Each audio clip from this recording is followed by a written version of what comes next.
S. Make sure you have an S there. You've cleared your cache and you cleared your history, and then put it in. It will work.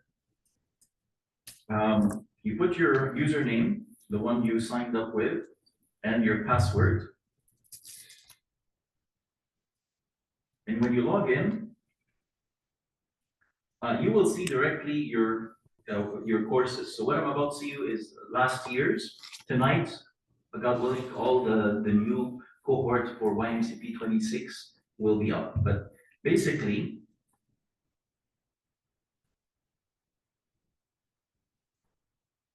all the courses are going to be there.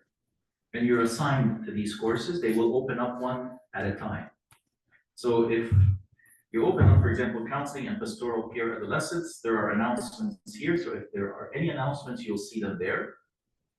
The course syllabus is here. So when you click on it, it just download and secure file.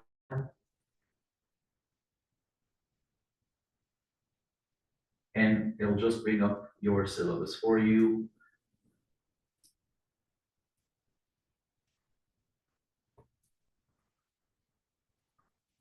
Here, every time you are here, your attendance will be taken. Attendance is mandatory for you to pass the course. So you ask, so what do I have to do? You know, this is probably what every student in university wants. Can I pass by just showing up? And even some people say, can I pass without showing up? Right. So no, this one is pass by showing up. So your attendance here is actually 50% of passing the grade. So you cannot pass without attendance, in other words. Only those who are outside of the GTA and certain people that have emailed me with legitimate reasons for not being able to attend have been granted.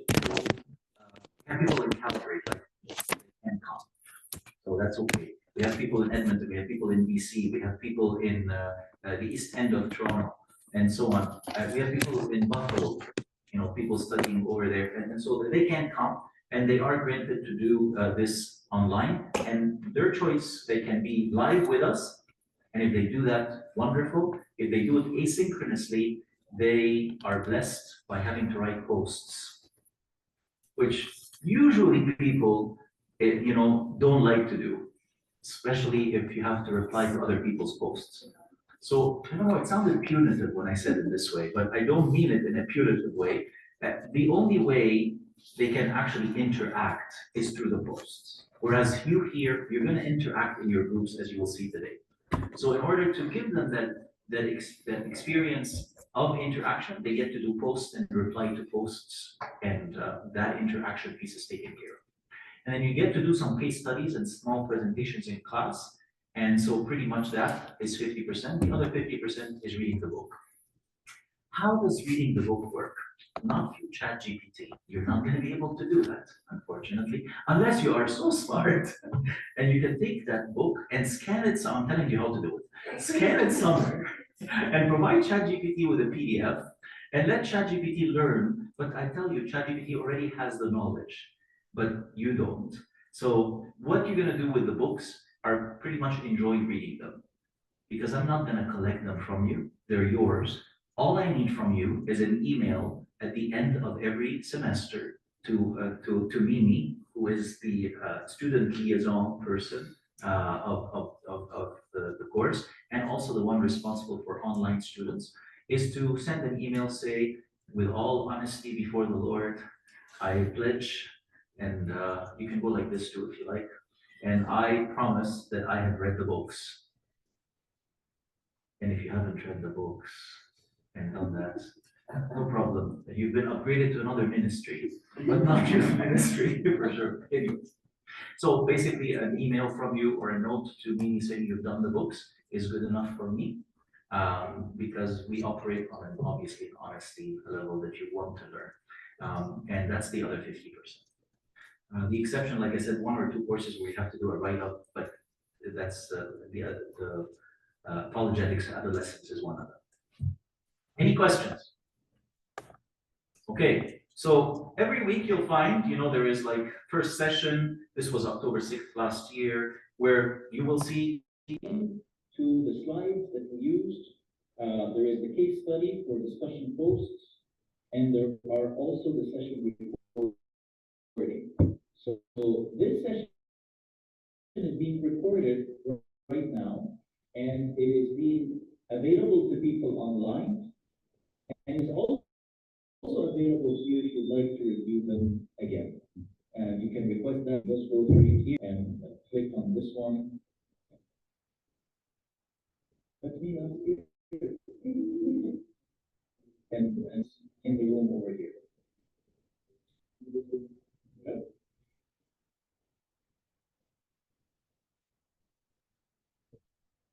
Same thing, second week, third week, and as soon as you go through it, it will take you use Moodle. I'm sure Moodle is so easy, so simple, and that's basically what it is. Any questions on Moodle? Any questions on what's expected in each course, generally speaking? Should I get into the syllabus of the first course, or would I like to move around a little bit? One stretch? You have 2 minutes. Do whatever you want to do in 2 minutes.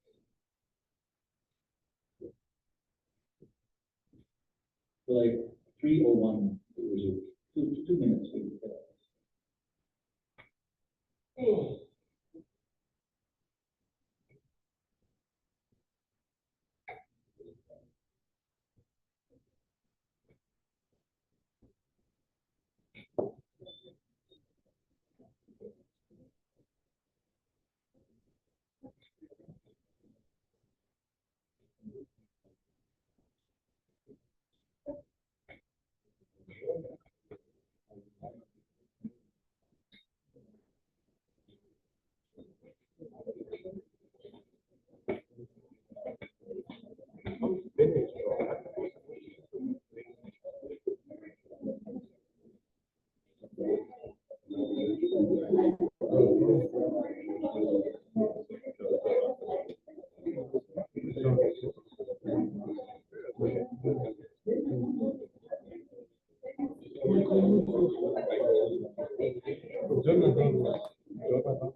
Okay, let's resume. It's 3:01. Okay, so when you go into counseling and pastoral care adolescent, you can click on course syllabus. If you click on it, you end up with this. Let's go through the syllabus. This is the first course. It's it's really very practical course because we end up translating what you learn into counseling. How do we? You're not going to be counselors out of a 5-week course, of course, but it will give you some tips, and we will give you a way to practice to sit with the youth and talk to them and work through things like emotional issues, breakups, anxiety, depression, substance abuse, suicidal ideation, and the like. So basically, the purpose is to create an understanding of how the adolescents develop and their behavioral dynamics, and to develop effective pastoral care practice or pastoral care counseling. So we're gonna learn about developmental changes in adolescence. We're gonna talk about the needs of adolescents, the adjustment issues that they go through, the role of family in the life of adolescents. Then we're going to turn into biblical principles of pastoral care. What are the principles we need to learn when we actually counsel or speak with an adolescent? And how do we offer that care in youth ministry? And what is the process itself? and then we will discuss specific common issues, like the ones I mentioned: low self-esteem, um, anxiety, depression, suicidal ideation, substance abuse. What we hope that you will accomplish or learn when you're done this course is to be able to identify significant developmental changes that are happening in the adolescence stage. So be able to say, this is what's happening psychologically. Oh, this is what's happening to them sexually. Oh, this is what's happening to them spiritually. And this is where they are on the developmental spectrum of X, Y, and Z, and so on. To be able to analyze the behavioral characteristics of adolescents with an idea or an understanding of external and internal issues. So now I see a certain behavior from a youth on a Friday night or on a Saturday night in let's say junior high or high school or uni, and I now understand that behavior in the context of what's going on inside of that person, most likely, and what is going on outside of them. So it's going to give you insights into the behavior of adolescents. Rather than jumping into judgmental mode or getting angry or upset, you're going to have a better idea of what's actually going on. Design a pastoral care strategy for youth ministry that meets a range of needs. And this, so how to have a framework that I can work through when speaking to adolescents, and to be able to demonstrate basic counseling skills, So this course usually is 5 sessions. They are really 5 sessions. They're 15 hours, but this course is designed differently this year. And I'll be honest with you, it is designed differently where we come in on a Saturday. Basically due to Father Buttress and my timetable this term. So I hope that you can accommodate that. And that's why we're doing a day rather than having 5 weeks. It's going to be like 4 times, one of them is a day. And a day that includes breakfast and includes lunch and 2 coffee breaks. 2 coffee breaks, right? And you don't have to pay for that because you already paid for the course. So that's the only difference this year. We've had to do it before, so it's not the first time we do it, but we've had to do it before. So course participation, textbooks, and in-class self-evaluation on counseling skills. The last day of this class, you will be put into groups of 3s, and you will be examined on counseling a youth. So one of you will be the youth. You will be given a scenario that you have to play out. It's role play. And the other person, and you'll be the counselor, and the third one will be an observer. And then you will rotate roles until all of you have been given the role of a counselor or a role of a servant who's counseling. Is that like a question? Yeah. I was excited. So that's your 50%.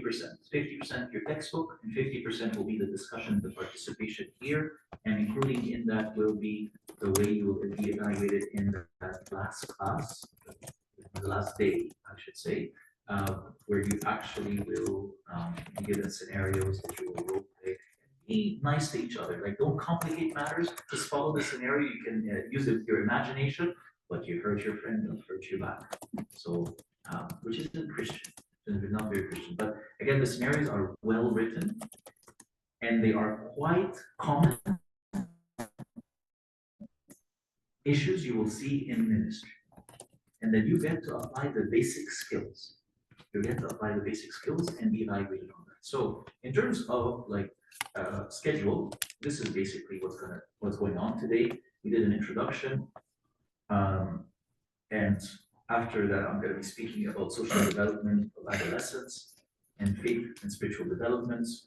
And today also I will cover the dynamics of adolescence and adolescent personality adjustment. And sometimes if we've had a good discussion, I'm not stuck to this. Like I said, we're after learning. So if I'm, if it's not enough time to open up a new topic that is out there, we'll pick it up another day. It's not an issue. And then Father Buttress and I will come in on Saturday, November 1st. So this is the day which I ask you to be to make available, and it will run from 9 in the morning till 3 maximum. We might finish at 2:30 actually, but I put it there as 3.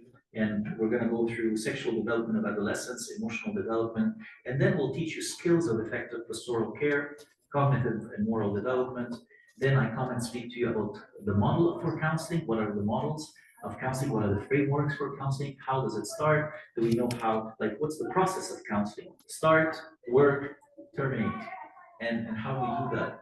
And then we'll take some case studies, as you see them here. We'll learn defense mechanisms as well.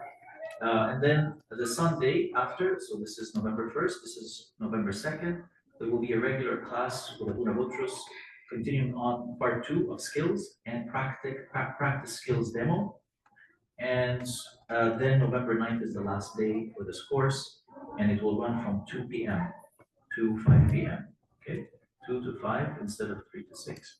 And there we'll take some more case studies, and here is your evaluation. This is where you'll be in a triad. This one here, test case study.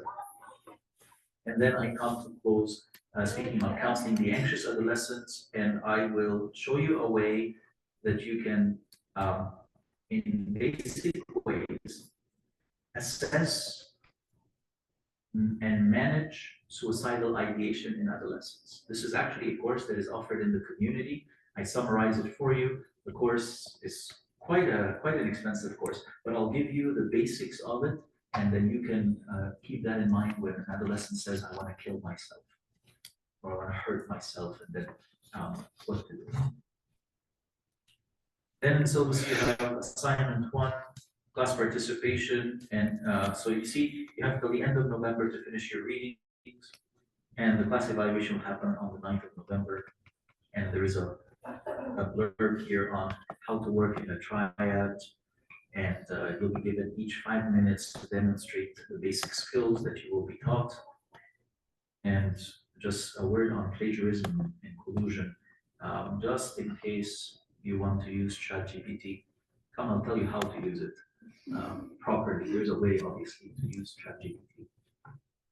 Most of your schools have a policy on ChatGPT by now, right? If you're still studying, right? Okay.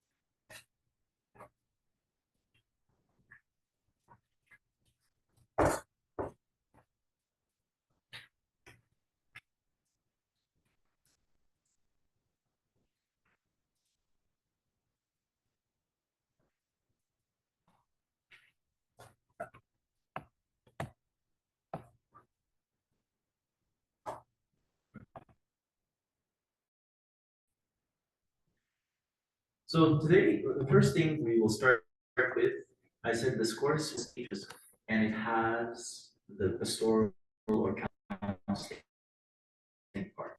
So let's dive into the social development. You have emotional development, cognitive development, but today we will start with the social and spiritual development of adolescence. So the first thing you know is that adolescence is a period in life that is both stressful and exciting. Can someone explain that statement? Why am I saying, you think, that it's a period where it is stressful but is also exciting? What makes it this and that?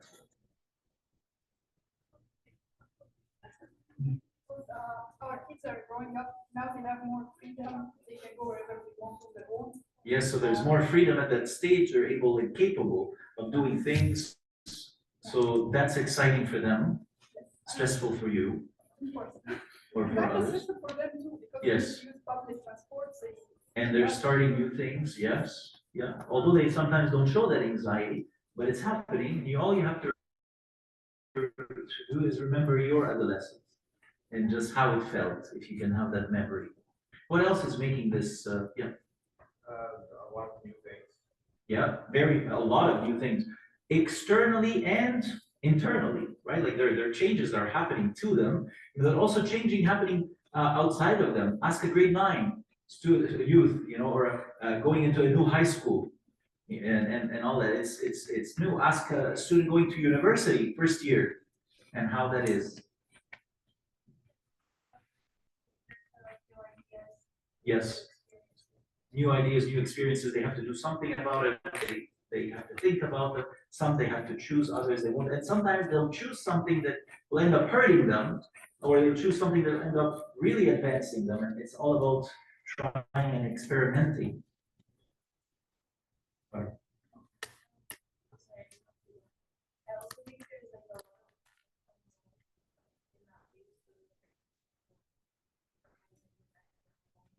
Right, true. A lot of unknowns, which causes stress and anxiety, of course. Did you want to say something? Yeah. They're definitely going to be sensitive to many things, one of which is peer pressure. So we have someone like Armin Nikolai, Harvard Guide to Modern Psychiatry, who says the most confusing and challenging, frustrating, and fascinating phase of human development, the most confusing. In his research, Nikolai showed that this has the highest level of stress in the developmental stage of a person. So the most confusing and challenging, but also fascinating as well.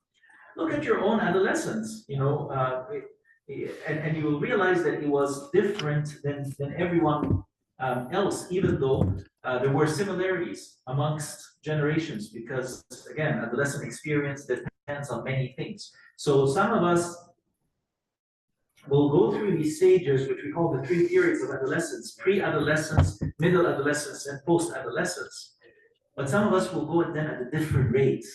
So not all of us go at the same rate, but these are 3 stages in adolescence social development. So pre-adolescence starts, believe it or not, at age 9. That's pretty young, like age 9, like they were 6 not too long ago. They were like starting school, and now adolescence starts not when people turn at 12 or 13, like teen. They start at as early as age 9, and or sometimes age 10, and it lasts for about 2 years. And then you have middle adolescence, which begins at the age 14. What's that? Age 14. Grade 9. Yeah, so end of grade 8, beginning of grade 9, and last till till about 18, high school years or first year uni, and then post-adolescence, also known as late adolescence or young adulthood, and that's late teenage years into the early 20s. So in other words, adolescence starts from age 9 to about 22, 23.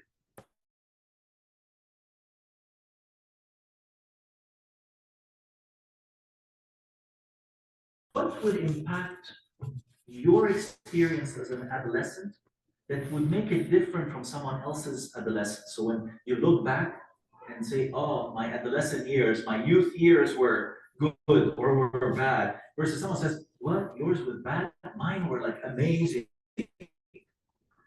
And from generation to another. So when, let's say you hear people who are older than you or like your grandparents, and they talk about their youth years, and then you're comparing with your youth years, what do you think impacts the experience of an adolescent as they grow social? So their social experience. Yes. Friends. Some people have amazing friends. They love it. It's so good. And others have such a hard time within the realm of friendship. That's true. What else? Yes. So family and family involvement, and maybe also family trauma, and what's going on in the family. Their spiritual life, exactly. Have they are growing up in a spiritually healthy environment, or is it not a spiritually healthy environment? And obviously, I want to think and say that if you have a church, you will have a spiritual healthy environment, but don't misunderstand me. When we speak about social development, sometimes communities like the church can be the reason why you're not doing so well. That's not supposed to happen, right? But the reality is, they do happen. And when people really hurt, they hurt a lot within communities like the church, right? You understand what I'm trying to say? I'm not bashing the church. I work for the church. Yes. But yes, and it happens, and people sit, in priest's office with a lot of heavy baggage because of stuff that sometimes happen within their social group. We're talking about social development here. Okay, what else? So you said family, you said friendships, you said we talked about community, we said what else? Any other ones? Yeah.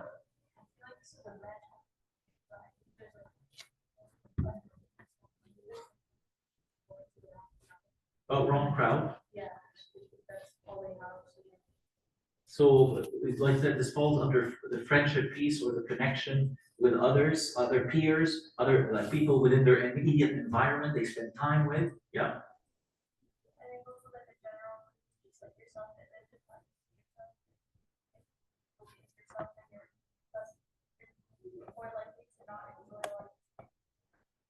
Yeah. So how an adolescent developed a self-concept is very important. So we have here family upbringing. We also have personality traits, and all these will impact how you process the stuff that's happening around you. Religious beliefs is another one. Religious beliefs. What do you believe? And if you have the right, let's say, within the context of Christianity, you have the right Christian belief about yourself. I'll tell you, I don't know what's happening these days, but a lot of people think that God is punishing them because things are not going well in their lives. And I'd say if I were to poll this room, I think more than 50% will say that there is a time where they think that when something isn't happening well in their lives, it's because God is not happy because they forgot to pray last night. So some people are blocked in their religious beliefs, not that the religious belief itself is wrong, but the way they have processed it and internalized it is hurting them. Okay. Also, it is shaped by events in the world, events that are happening at their time. So we can say that teenage culture is radically different if there are some wars like teenagers, teens or teenagers growing up in Gaza. I don't think they're going to have the same social development as people who are here. People who are in the middle, when they were people evacuated from Iraq, where they had to leave their homes and all that. And there were teens or young people having to go through this during their developmental times. Now you can tell that these type of traumas have shaped their social development one way or the other. And I say this because our church here, especially the church here, or a church in Canada in general, but definitely BMSA, is a church of immigrants as well, right? You've probably noticed there are people who are, all of you here, your parents or yourselves have immigrated. You're migrants, or your parents are migrants. But also there are people who come in on after having stepped into a middle ground because they're refugees. And they go through something called migration trauma. Pre-migration trauma, so getting out of the country and the trauma that comes with that. And then in migration trauma, most people end up going to Lebanon or end up going somewhere in a middle country before they end up coming into US or Canada, for example, as refugees. And during that time, some people stop going to school. They have to start working as teenagers. And we call this in-migration trauma. And some of them actually get sexually abused or abused. Like there's a whole bunch of stuff that happens during the migration. And then they come and arrive to the land of milk and honey to be traumatized again through something called post-migration trauma, which is settling in, trying to find a job, trying to make new friends, dealing with the government and the system, a brand new system, having 911 called on them because they were just simply disciplining their kids by hitting them, which from where they come from is what? I mean, you would not be a parent if you don't do that. Remember, the one word that everyone knows in Arabic is what? Shibshib. You know shibshib? Welcome to the shibshib club. So anyways, all these things are happening. And there's then the social media's impact, the impact of social media.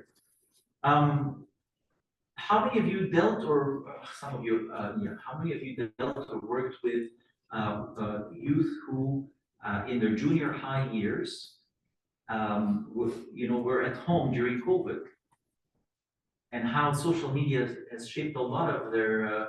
Do you have anything you want to share about that? But it's different. It's like I remember after coming from COVID, those kids in junior high, grade 5, grade 6, they lost they lost their ability to connect in social settings and to make right type of friends, not virtual friends. So anyways, let's talk a little bit about the impact on social development. So what impacts social development? Physical changes. So they have social and psychological implications. So teens, they feel awkward. They feel very awkward. They also are self-conscious. And generally speaking, they have some level of dissatisfaction with their physical appearance, whether you're a guy or a girl. With girls, it goes a little bit further than a guy, but I'm telling you, even guys have a level of dissatisfaction with the way they look.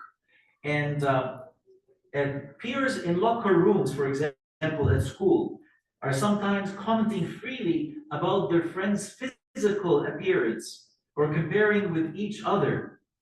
Looking at Instagram and looking at all these different people and the number of likes people are getting and the number of sharing and reposting that people are doing to their stuff versus their friends and so on and so forth. There's also peer influences and pressures, like some of you said. There are insecurities of shifting into middle school or high school, new change, as some of you said.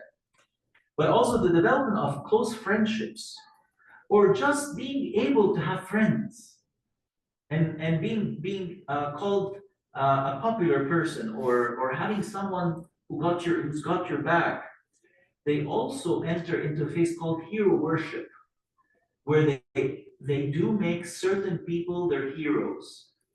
And who do you think some of those people become?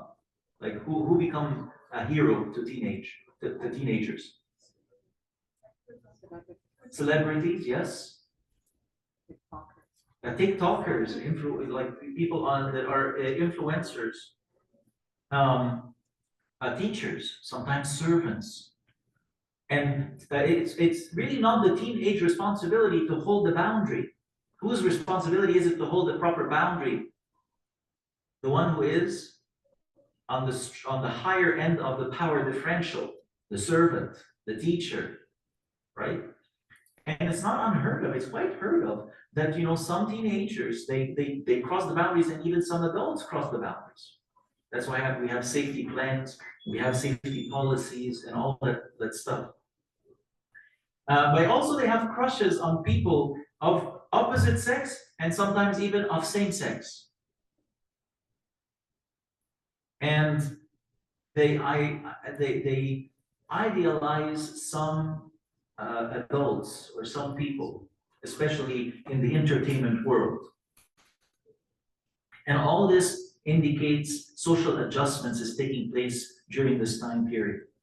But they also enter into dependence versus independence. And this is the tug of war we see at home, or even at church, where a teenage wants to act like an adult, but is acting also like a child. It's like, I'm an adult, don't tell me what to do, but I'm gonna break anything and everything in front of me in the hotel room you take me to, during a trip at the church. Have you ever entered a hotel room of teenagers who are boys? So I've not entered a hotel room of girls, but I've entered and was scared not to be able to come out of a hotel room of boys.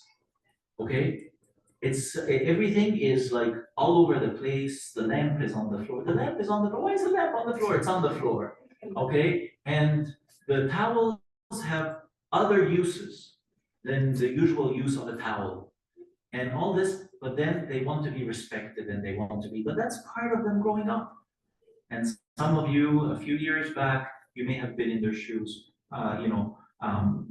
as grade niners or younger people. So there's this independence versus dependence. But also the development of abstract, self-critical, and reflective thinking. So this leads to initial questioning of parental values. So it's normal for teenagers to say, why? Why this? And they may not say it, they just will break the rule. Like, that's it. It's like, I don't know why I need to follow this. What's the purpose of following that? And also in their increased ability to worry and become anxious. So grade 1s, 2s, 3s, 4s, maybe 5s, usually you'll find that they're not worried, not as worried. And then all of a sudden you have your grade 6s and grade 7s and beyond who are worried. And then you enter into high school and you have more worries. And then into university and definitely more worries and so on. So again, anxiety is high amongst teens. And peers become increasingly significant. So friends of a teen is more significant to them than their parents. They actually could listen to their friends over the same thing and advice that their parents gave them, but they'll listen to their friends because they value their friends and consider them to be more significant in their own ways, of course. And also, there is an increased desire to accompany their parents to church, or for parents to pick them up, or for the parents to take them to the mall and buy them, clothes and stuff like that. Although it still happens within the Egyptian community, I tell you this. We have a way to keep this going, apparently. But nevertheless, it's still an issue for some. Or to go on vacations with their parents. They don't mind, but they also desire to go out and have some fun time and to vacation with their peers. There's also this formation of a clique, and yet they want to be unique. So I want to belong to your group, but I also want to know that I am unique and different than you. And they exist in that tension, right? They cannot really function so well if they're all by themselves. And they want to be part of the group, but they still want to consider themselves different than the rest or everyone else in the group. And they exist in that tension. Oh, we are being cute for a break. Okay. Also, speaking about teenage personality. Oh, also, sorry. This is where dating happens more seriously, where breakups happen more hurtfully, and they become all part of social development. The girl that is seeking to be with a guy and a guy who's seeking to be with a girl, and the significance of that and what it means to them. And obviously the world around them is telling them, yep, that's what you do. That's what you do. And so obviously, what do you think is the age at which people date?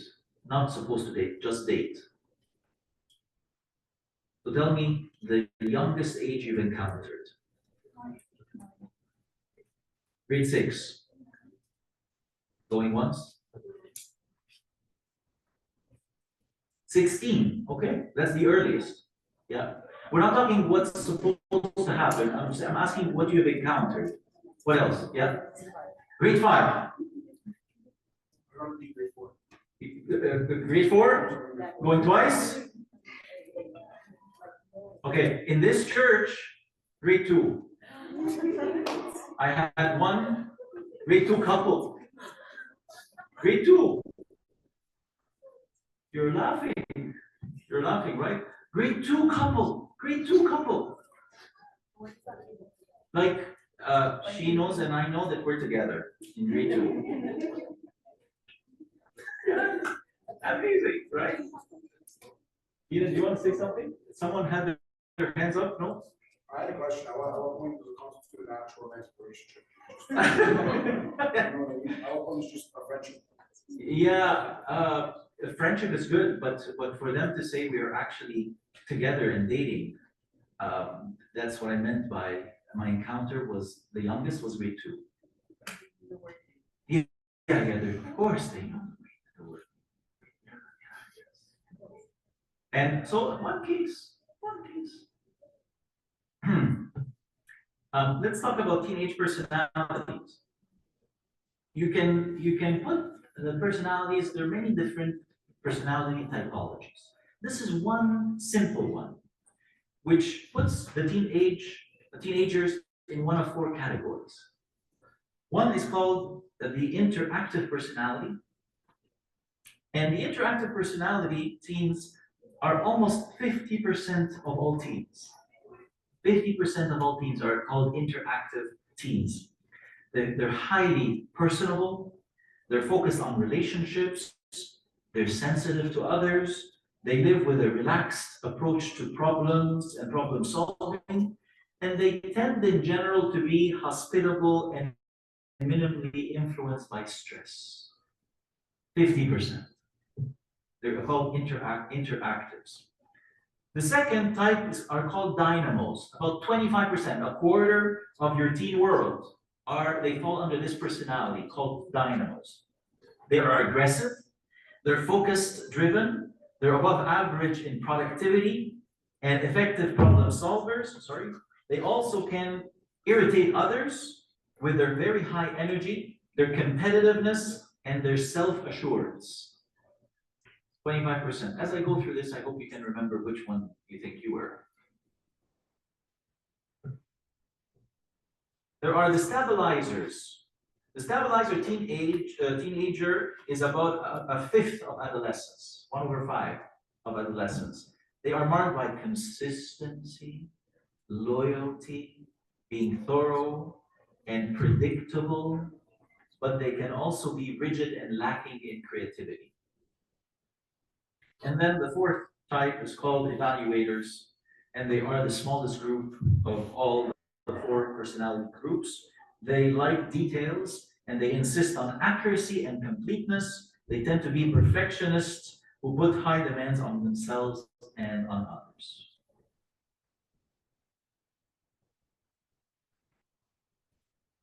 So that also will impact their social development. So all this is like things that impact their social development. Interpersonal changes in relationship with parents, and with their peers and others. Have there been any big kabooms in the family life that would have an impact on the way a teenager is growing socially? That is, it's important to be liked as a teen and accepted by others, especially the opposite sex that they're attracted to, if they're attracted obviously to the opposite sex. And family stability. But even as they move away from parental control and they want their independence, it is known that teens need to feel that their environment at home is stable. Very important to them. So they need to seek, if there is a conflict at home, it is being resolved. So even though they don't want parental involvement much in their lives and they want to kind of grow on their own, but they want to make sure that home is stable. And that's an important, it's almost a safety need for them. Psychological safety need. So often teens feel confused, they feel anxious and angry when there's a lack of parental guidance, believe it or not. They want their parents to guide them and they don't want them to guide them. They're in a confused state of, no, I want the guidance, just don't leave me without guidance, but when the guidance is given, they give this facade that they're not happy. They definitely don't do well when there is active conflict at home, and this shows first. Where do you think this will first show socially? If there is an instability at home, where do you think it might first show? In school, yeah. Some teens, they don't do well at all at school because of that. They were doing well and then stopped doing well. It depends on, obviously, on the personality of the teen. Some people are externalizers, so any problem that they face, they begin to like externalize the problem, they push it out. Other people do what? Internalize them. And people who internalize them, they would struggle, I guess, with their inner thoughts. They would struggle with their self-worth, their self-concept, image of self, and so on. And all this is happening inside. So some will push it out, and others will take it in. And you have both. They have tendencies. So if you're asked, what are the tendencies of teens? They tend to want to be treated as adults. As I said, they want to discover and observe. So they have a high level of curiosity. They want to do something. Most, most of the discoveries that they want to make them when they're obviously young. They want to, play with things, understand things, discover things. So for example, they like to discover on their own. They don't usually like to be told. That's why we say when you're running a class with teens, it's better to do discussion, give them something, let them discover, find out the truth within the Bible, rather than say, hey, here it is. Because they want to find it on their own. They like hands-on, and they like to dig into the unknown. So if you tell a teen, hey, there is this website, but I just don't want you to go on it, that's it. It's not. That's why, and so friends, the same thing. They can make each other curious in that way. That's why we notice that they get fascinated and pay attention to hearing about discoveries and adventures, inventors, scientists, political problems, sport issues, general knowledge, and so on and so forth. They also have a tendency to self and ego. They're very sensitive to criticism. I know you'll say, but most of us are sensitive to criticism. But a teen is extremely sensitive to criticism. And so we as servants must watch what are we saying to teens when we stand to talk to them. And sometimes criticism doesn't have to be direct. Like I could be speaking to, let's say, one person, let's say speaking to Bishoy, and the way I'm talking to Bishoy becomes a critical comment to someone else in the room, because of the way I'm interacting with Bishoy and paying attention to Bishoy and so on and so forth. That also is like an indirect criticism, and teens are very sensitive to it. Because also they criticize themselves. So the number one critic of a teen is him or herself. They criticize themselves a lot. They're very seriously critics of themselves, and they do it harshly. We call this in psychology, the common name is negative self-talk, where a lot of it goes on in the head, and it starts maybe from the way they were brought up, but then eventually they internalize some of these voices within. Many times they would criticize their work, which results in low self-esteem and negative labeling of themselves, and they have a need for encouragement and positive affect. You can never go wrong by encouraging a teen, but encouragement must be done in a proper way. They also have a tendency to want to laugh and have fun and to have, towards humor. They may also use humor as a means to a social status. Like, you know what, when I'm funny, I get this attention from people. So I'm going to learn to be more funny because it brings me some attention from an acceptance. Attention means acceptance. It means I'm significant and accepted by others. And so that also is seen. And they also may use sarcasm as well. They also have the tendency to rebel and criticize and reform. So it's a good thing now and then to give teens and say, hey, what if you were running the youth ministry? What would you do? And they'll come up with great ideas, wonderful ideas. But the only thing that will put them down is you as an adult not doing what they said, or ignoring it, or not taking it to the next level, right? Because sometimes adults like stability. We like what we like, and that change is not always a helpful thing for an adult, and so on and so forth. So let me, I think this is the next piece before I close and give you a break, is give you some gadgets to understanding teens' emotions. Emotions are very important at this stage. They are a window to what's going on with the teens. I tell you to the adults as well, but you will see it. This is a nice way to know what's going on with the teens. You know, gadgets, what are gadgets used for?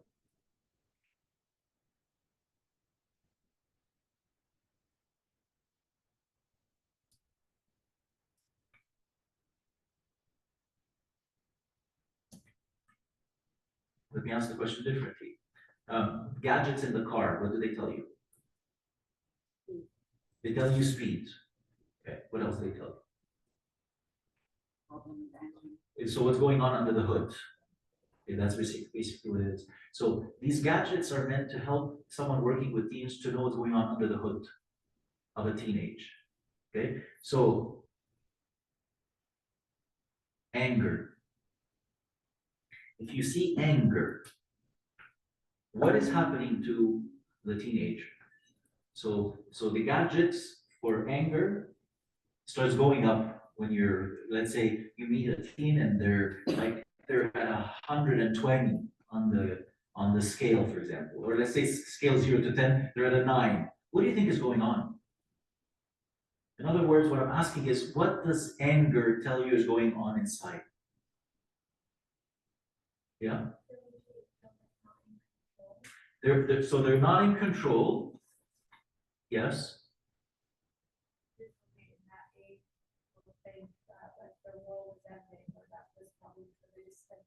Right. And why would something like this is unsurmountable issue, right? That's what I'm hearing, like it's a big problem. And why would that make them angry? What's happening with them? Think of goals. What's happening to their goals if they're angry? What do you think if they're angry? I'm angry because my goals are what? It's not accomplished, they're being blocked, right? Like there's a block. So think of a goal, think of something you want to accomplish and it's blocked and you can't break through. That's going to make you what? Angry. So goals that are blocked are going to make you angry. So how about anxiety?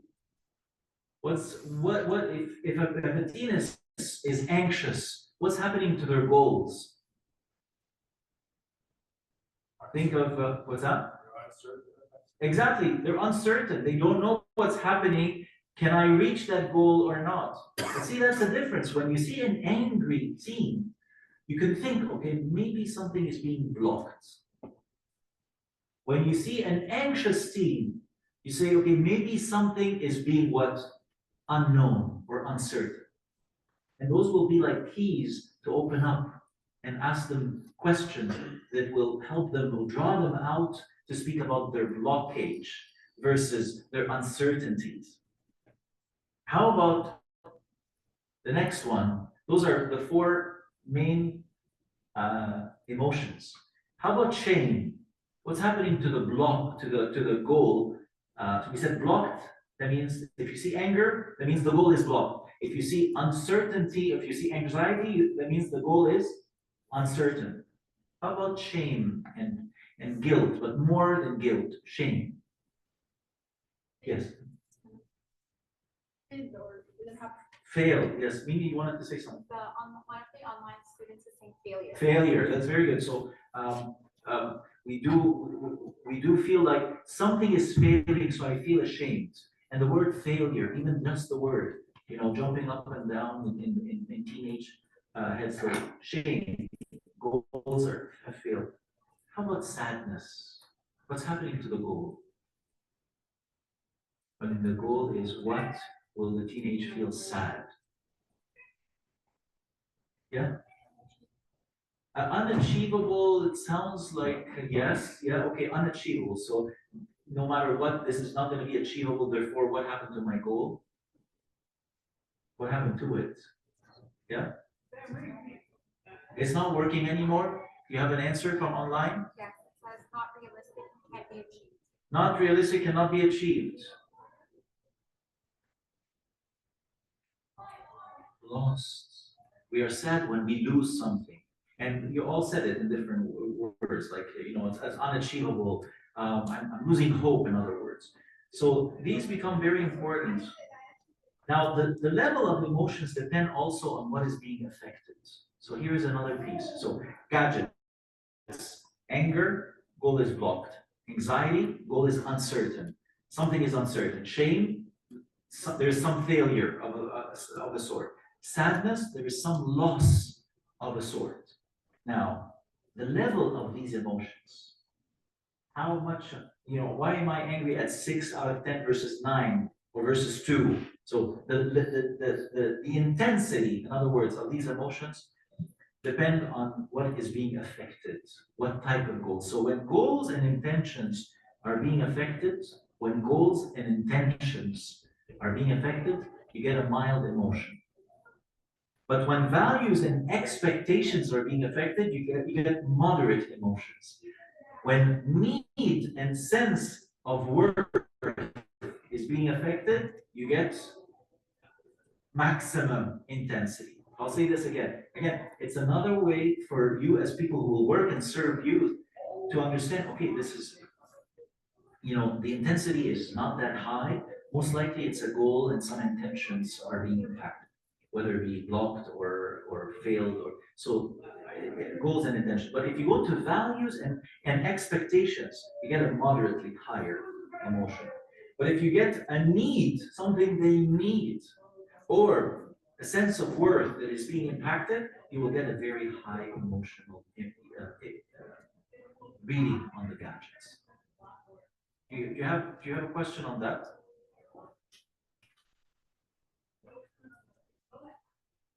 Yeah.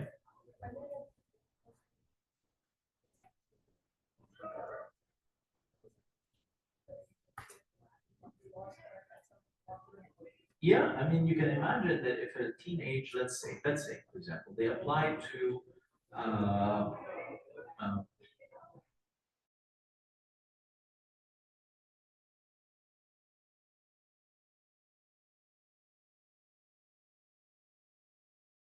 goal,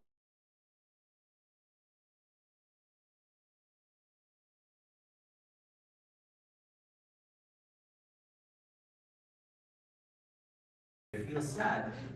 They wonder if they apply again, will they ever get in there, or will they ever amount to anything? Like their friends were going into med school, for example, then they become what? Anxious. And when they're doing all this, they look at themselves and say, like, what am I? I'm a failure. So they get shamed.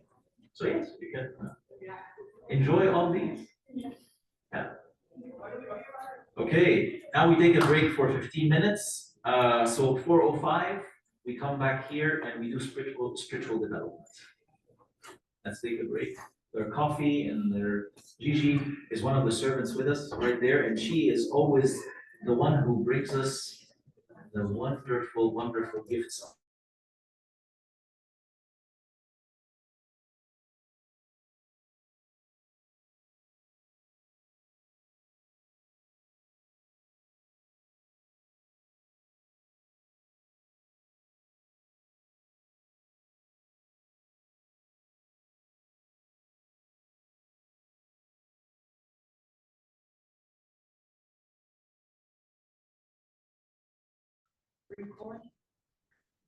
Good. There is an echo. Am I supposed to maybe you just lower it? Oh, here we go. Now there's no. They're stuck, meaning they haven't fully developed their faith. Look at teens, look at teens in general. They know to come to church. They can stand in liturgy. They will line up for communion. And then they go to university. But you don't see that translated in the way they live. Because when something that you've been doing translates into a life or a lifestyle, that means you've matured about it. You've internalized it. So but when you're younger, you tend to do because someone is looking at you. So you tend to be the nicest person when the priest is visiting. You tend to be speaking well, nicely with your parents, and like you're so cute when Abuna's visiting, and you're so. As soon as Abuna leaves, uh, a different language happens at home, or different tone of voice happens at home. I'm not saying that happens in all homes. I'm just saying I'm giving an example of what it means to be stuck in a younger or a more preliminary level of development. And now that we speak about spiritual developments, the research shows that teenagers have become stuck in a younger stage of development, preventing them from accepting their faith or the faith that was taught to them by their parents and previous generation, and have not moved to the level of saying, this is my faith. So say, this is what I believe in, truly believe in, even if they say the words, but in actuality, they're not really reflecting the fact that this has become their faith and their lifestyle and so on. So what is mid-adolescence? Between early and late adolescence, only in existence since its emergence in the late 1980s. So prior to 1980s, researchers did not speak about mid-adolescence. They only spoke about pre-adolescence, post-adolescent. That's it. There's no middle. There's nothing in between. And this is the time when most teens are entering high school and preparing for a time when they will be living on their own if they were to move through a university and go somewhere else. So now this is stretching to university college years. By the time they leave home from high school, they should be now entering, if you remember the strata, they should be entering like late adolescence, right? Like there's early adolescence, mid-adolescence, and late adolescence. But the research shows that people actually move into uni, so they get beyond the age of 18, and yet they're still living as 14. They're still living as 15. When it comes to spiritual development, not talking about social development, we're talking spiritual development. Their concept of God and the internalizing their faith as being their own, rather than, oh, this is what my parents did. Even if you don't say that, like as a teen, but this is what my parents did, but this is not what I'm doing. At least this is not what I'm doing when no one's looking. You get that? And so therefore, late adolescence doesn't begin till the early 20s. Rather than starting at age 18, we found that it only begins at the age 20. So by 2021, the adolescent begins to pick up their faith if they were to pick up their faith, it's happening later rather than earlier. You get what I'm trying to say here? The stuckness? Yeah. So what does the Bible say about faith development? So we know that faith, so let me ask you first, what do you think the Bible says about faith development? And I invite people online to also share their thoughts. What does the Bible say about how faith develops? In people, of course. General knowledge.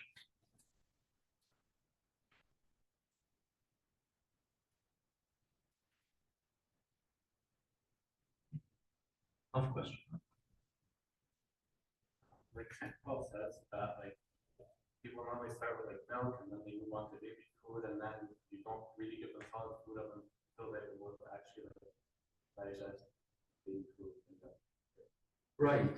So there is, they move from early stages of faith to more mature levels of faith until they're able, the analogy of food here being milk, semi-solid, and then solid food. So being young in faith would look differently than being growing in faith than being mature in faith. Anything else you can think of right away when I say faith development and the Bible? What does the Bible say about faith development? Well, we'll dive into the biblical, yeah.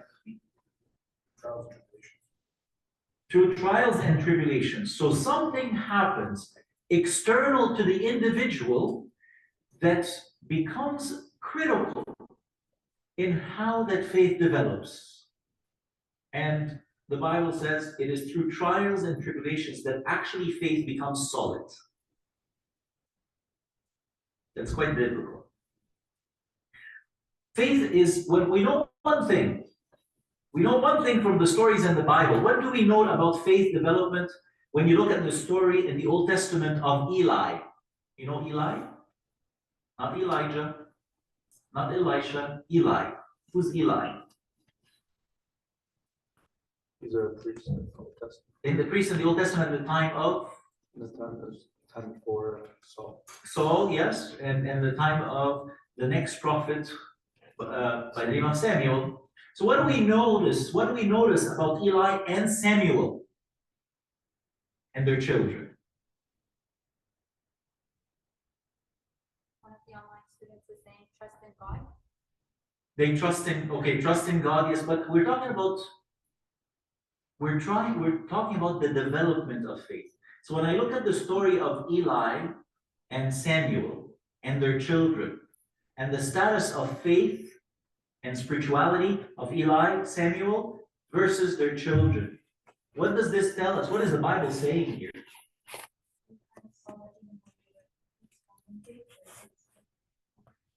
Right, which means that faith is not an inheritance.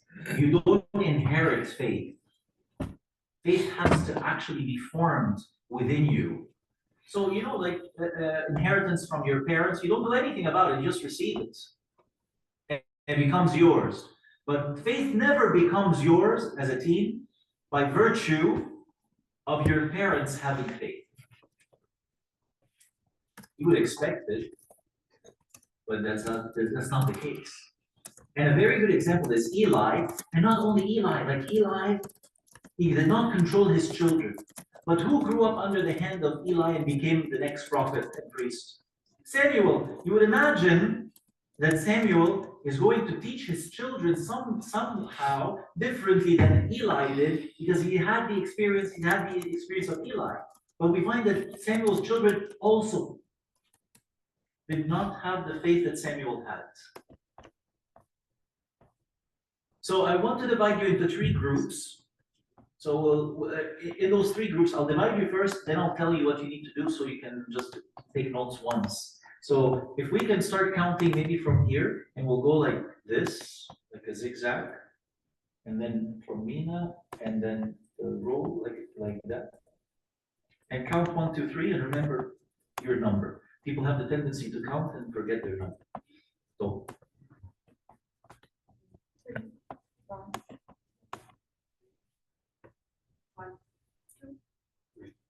1, 2, Mina? 3. 2, 3, 1. Good. So group 1, can you move down here? Group 2 over there, and maybe group 3 at the back.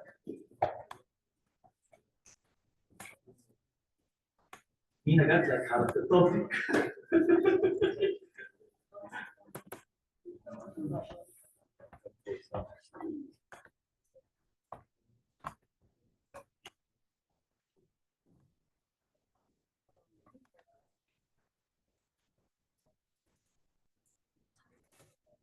Please do greet one another. For the online, that's going to be how many online?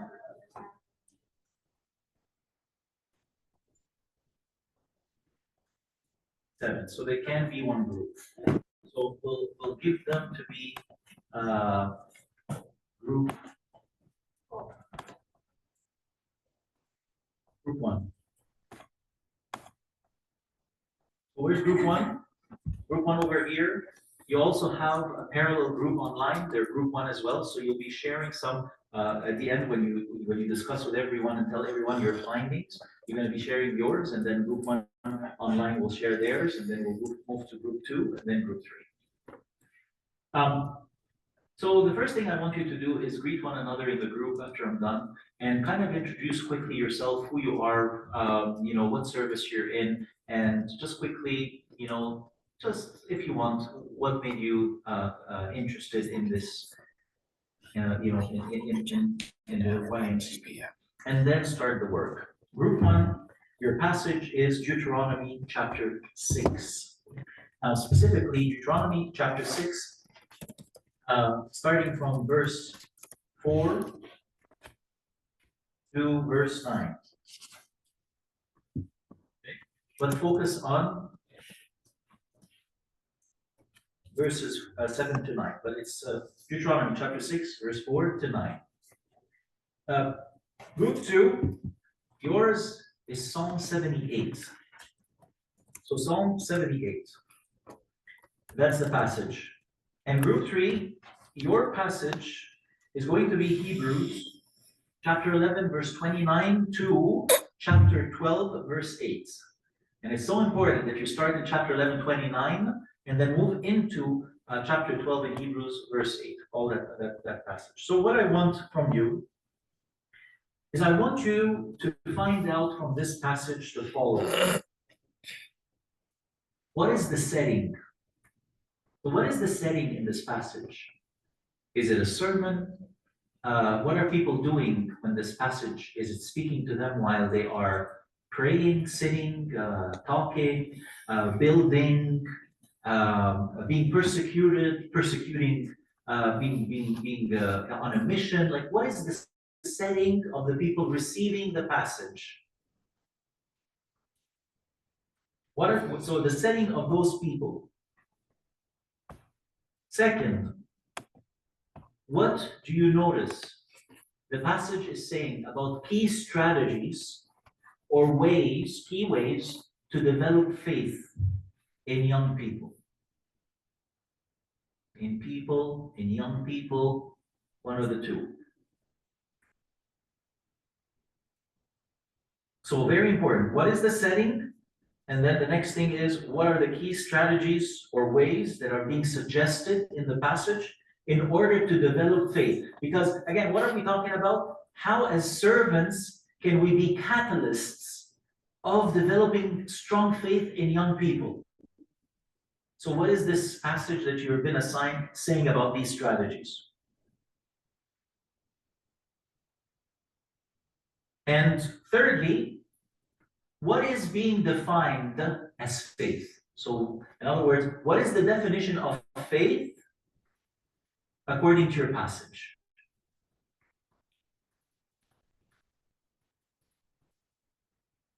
Ultimately, I would like to hear from your group, what is your biblical passage saying about faith development within the community of believers, within people of the church or people who know about God or know God?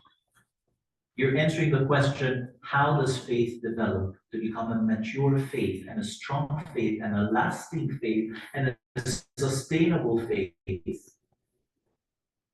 if you are bringing up people in it? You get it? Yeah. So you have all the way to, so give 30 minutes for this. So 4:50. We'll just join back together and we'll hear from each of the groups. You'll have a microphone so that people online can hear you and people online can speak within the microphone and people can hear them here. And let's bring together faith development in adolescence. Any questions? Yep. Go ahead, but make sure you introduce yourself quickly, but do introduce yourselves to one another.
life.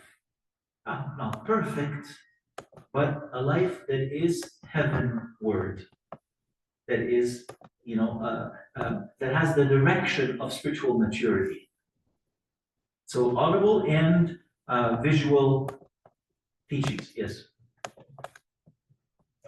I think more on that point. Many of us have had, let's say, experiences meeting someone. We feel like that,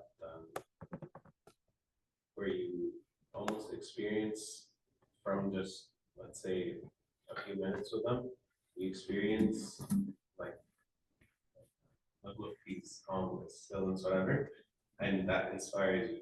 And I think, but a lot of times we feel that it's something that's, especially as you feel that it's something more distant.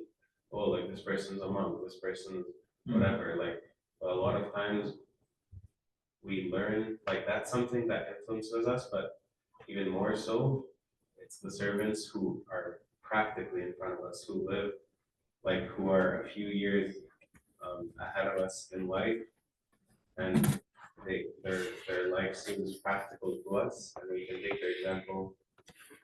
And so as a servant, I think it's important, I think, to live out this like kind of teachings that Moses is teaching here, so that you shall teach them to your son. Right, and they have to be visible from the people who are closest to the children, the parents. You know, we do take credit as a church.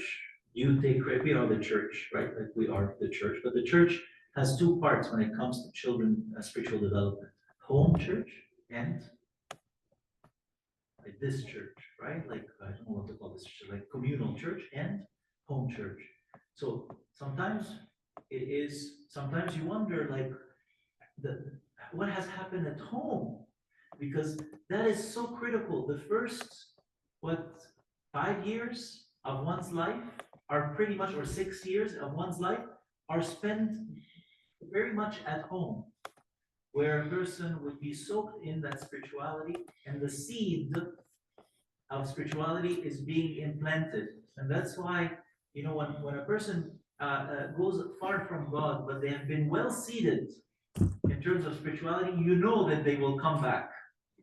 You know that there's something well seeded. It's just a transition of rebelliousness, which we talked about, tendency to rebel and to be critical and to want to reform and change, but the seed is there.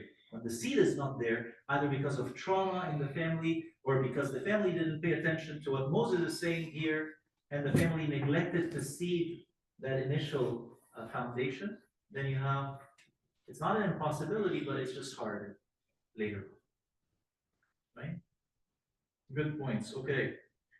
So Yahweh to be everywhere. Do we put people online would like to add anything to the strategies? Let them be, whenever they're ready, they can just tell you and I'll hear it. So Yahweh is to be everywhere to Israel. And this is very important because people compartmentalize religion. And I'm not talking about people in the world only. Now that's very clear in the world, but even within the church, like I was saying, that in that sermon, which I will speak about now, Monday to Friday, it's school, it's whatever. It's a different life than Friday night when I come to the youth ministry, and Saturday when I'm in church, and Sunday when I'm in liturgy. And the compartments can form very quickly. Like, I'm in this context, my language is this way. I'm in that context, my language changes to that way. But here Moses is saying, no. Yahweh is to be everywhere for the people of Israel. Everywhere. And why that is? Why is it that there is a call for saturation education? Because a child's imagination or imaginative horizon is being developed. So it is becoming pervaded by signs of God.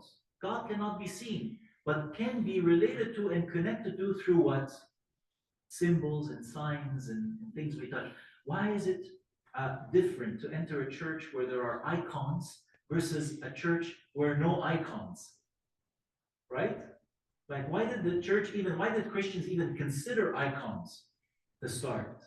Because there's something about the tangibility of seeing and the hymns hearing and the prayers being prayed at home and at church has to do with how the child's and the adolescent's imaginative horizon is expanding, being saturated by all these symbols. You know that the Jews, until today, at the post of their doors, they have like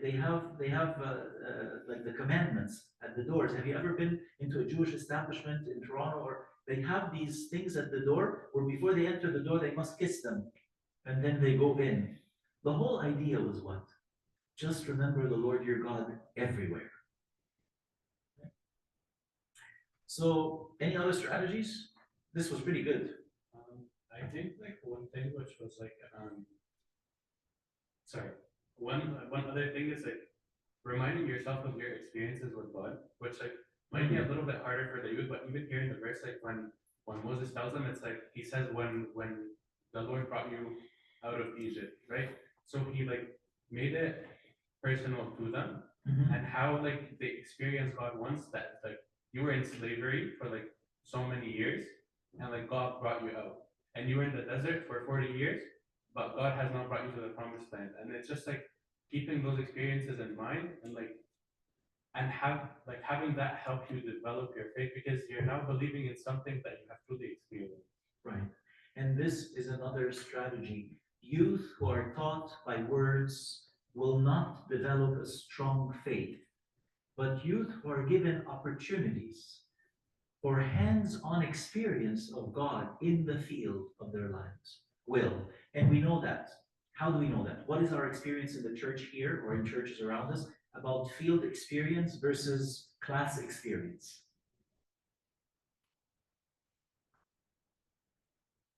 Did this just go like this, or like did you hear what I said? Yeah, did you get the field experience? Like what?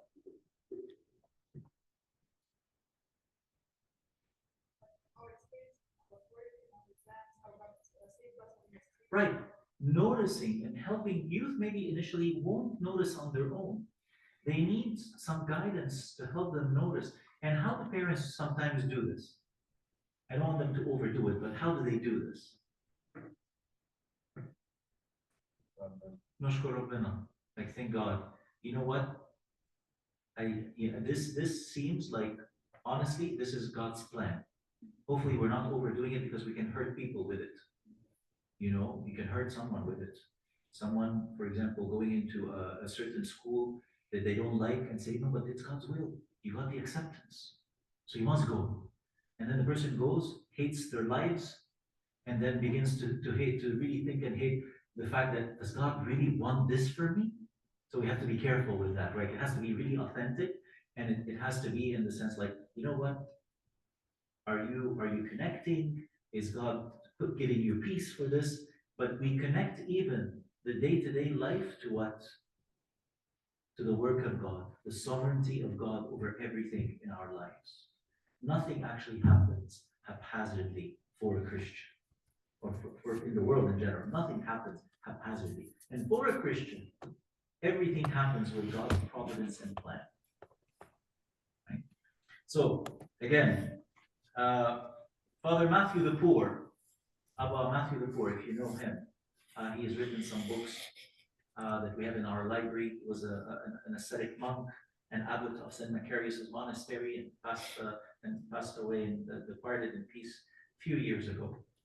Father Matthew the Poor, he spoke about in one of his sermons of a mother that came to him, and she was complaining about her daughter being astray and far from God. And Father Matthew said in his book, he said, I told her, the only thing that came out of my mouth was, how do you live out your faith? And he said, I'm a faithful person. I go to church. He said, you pray? No, I don't pray. Like at home, you don't pray. You don't read the Bible. You act like, how are you with your daughter? And there was live, like overt conflict with her daughter. So all the daughter knew about mom and her faith is mom is what?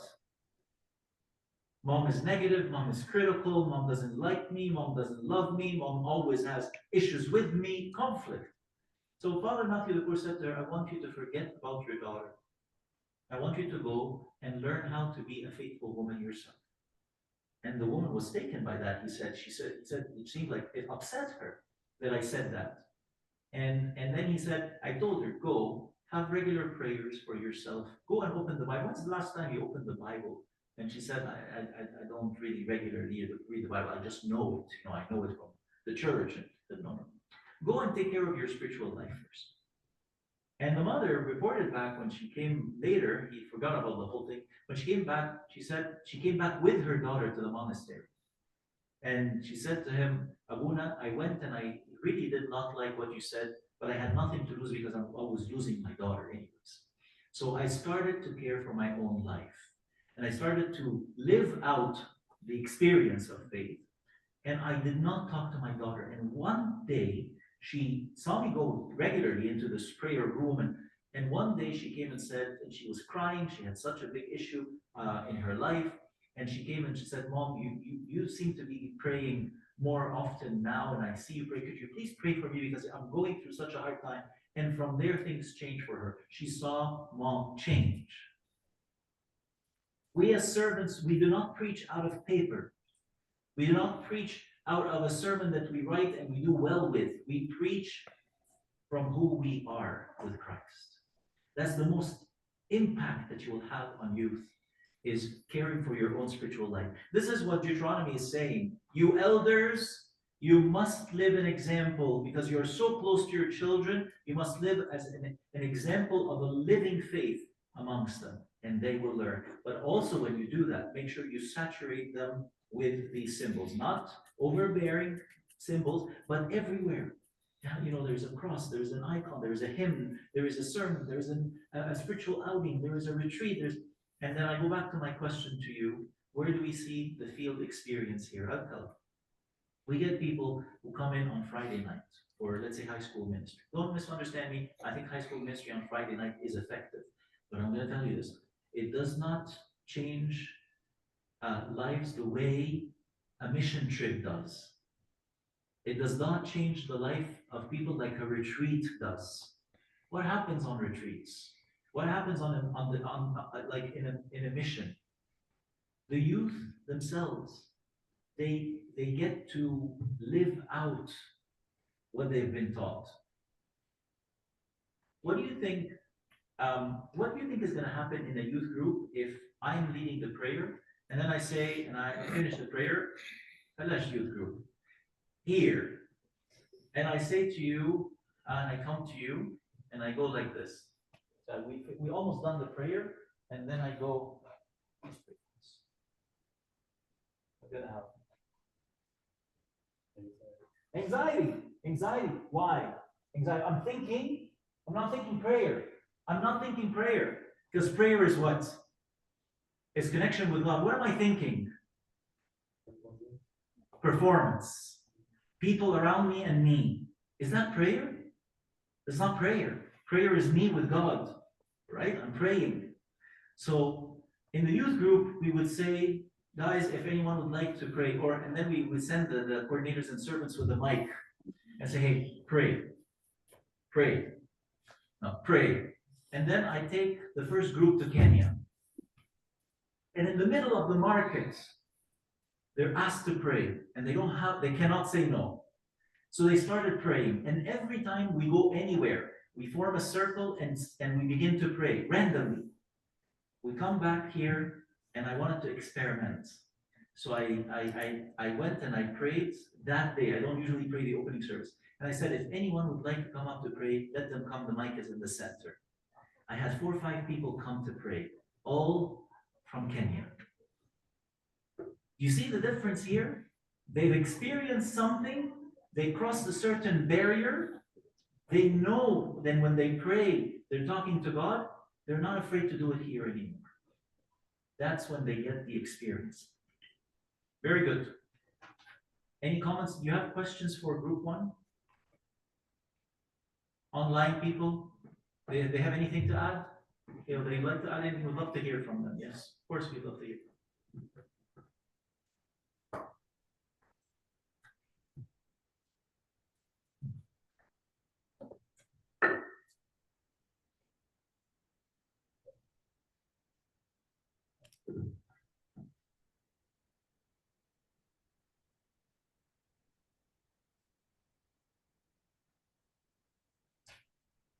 Hi everyone, I'm Tamer. Okay, pretty much okay. The group, all of the group, honestly, like had amazing and deep thoughts. Just we had the same. Okay, it's from Moses. Okay, when he was talking to the Israelites before going into the Promised Land. I echo Abuna. Okay, concerning about living the faith. Okay, first. Okay, like the key ways mainly is to love God from all our hearts, to live this faith, to have it as a daily living part of our identity, okay, and being a role model. And this is how we can pass it to children and all the other people as well. Okay, so and also not to be afraid to declare, okay, like for example, if we've been asked or so to declare, okay, that we are Christians or this is, yes, we do love God because this is part of our identity. Okay, the keys, okay, I would say, love, trust God, okay, live it every day, make it your daily living, part of your identity, because as Abuna said, okay, children will learn, okay, if they see that we are already practicing our faith and practicing our true love to God. All right, so I believe that's everyone. I'm sorry if I didn't capture what everyone said, okay, during the discussion. All right, but I believe we all agree on these main points as well. Yeah, these are the key word that I want to highlight here is this is a daily practice. This is not a one-time thing. This is something regular. It's like exercising, like we all want to exercise. We all want to get in shape, right? And we get into these hypes where we go to the gym every single day for a week and then go on, right? Uh, so it's very important that we get this happening. So people who think I can rely on Holy Friday or Holy Week for my spiritual revival, huh? This is not what the Bible is saying. It's not a one-time thing. It's not a week thing per year, right? It's a daily walk with God. Okay, Psalm 78, group 2. Okay, tell us about the setting. And other groups, please ask questions to the other groups. Like you guys, you did not get questions. Yeah. Okay, so with Psalm 78, it was by Asaph, who's instructing like future generations. It's almost like a prophecy or a warning to the future, telling them not to repeat the mistakes from their ancestors. Specifically, it was explaining the story of the nation of Israel, from their time in Egypt to the reign of King David. And I think you read that it was also like the transfer of the tabernacle. That was the setting. Should I go on to the next? So can you tell me, once I know how to close this, can you tell me, um, this is a psalm. Mhm. So do I pray this? Or what is this? What is it? So the Psalms, what do we do with Psalms? We pray them, Yeah. right? But is this a prayable psalm? It was really long. It's really long, right? It was more like a story. Yes. Um, So stories, you'll find them if you're writing what? Books. Books, right? Like it sounds like this was a sermon, right? Like if you read can you read a couple of verses just so that the other group really hears this? But how would you pray this unless you're really praying everything and anything, which we can, but can you just read a couple of verses? Give ear, O my people, to my law. Incline your ears to the words of my mouth. I will open my mouth in a parable. I will utter dark sayings of old, which we have heard and known, and our fathers have told us. We will not hide them from their children, telling to the generation to come the praises of the Lord, and his strength and his wonderful works that he has done. For he has established a testimony in Jacob and appointed a law in Israel, which he had commanded our fathers that they should make them known to their children. So stop it there. See, this is not one that you will send and say, "Oh, people, hear me." It's like, it's not a prayer. This is actually a psalm that was to be read in the synagogue or in the assembly of the people, synagogue later. But earlier in the assembly of the people, it was a sermon written in a poetic, parable-like way. A parable is for teaching. So Psalm 78 is actually a sermon or a speech, and it's intended by the author to be read aloud, not in your chamber, in your room, but to be read in community. Very good. Okay. Yeah, so it says in the actual like Bible app, it says it's a contemplation. Mhm. So what we kind of took from this as the key strategies or ways to develop faith was that God had persistent patience in the midst of the people's repeated failures. And so one big thing was to have patience, and specifically trying not to focus on what you lack or the sins that you're doing, but looking at Christ and being grateful for what he is and what he's constantly giving you. And then that calling out the bad practices, a lot of the parts of the psalm was like saying specific sins that the people were doing. And so calling out the bad practices is a good way for us to know where we're falling and not just kind of sugarcoating as to, oh, you're doing something bad and that's all. And another big thing was passing knowledge to future generations. So the first few verses, 4 to 6, they were saying that they don't give it to their kids, and he was calling them out on that. And what are they passing on? What did you notice they were passing on or saying to pass on? Their knowledge. Their knowledge? Says It's the knowledge of something. So in verse 2, it says, "I will open my mouth in a parable, I will utter dark sayings of old." So maybe like the past transgressions. okay, so he's giving danger of failing in previous, like warnings, like warnings of what could go wrong because it has gone wrong in the past. Learn from the past, okay? What's your question? So yeah, what are you passing on? You said that we are passing on something. The psalm says specifically to pass on what?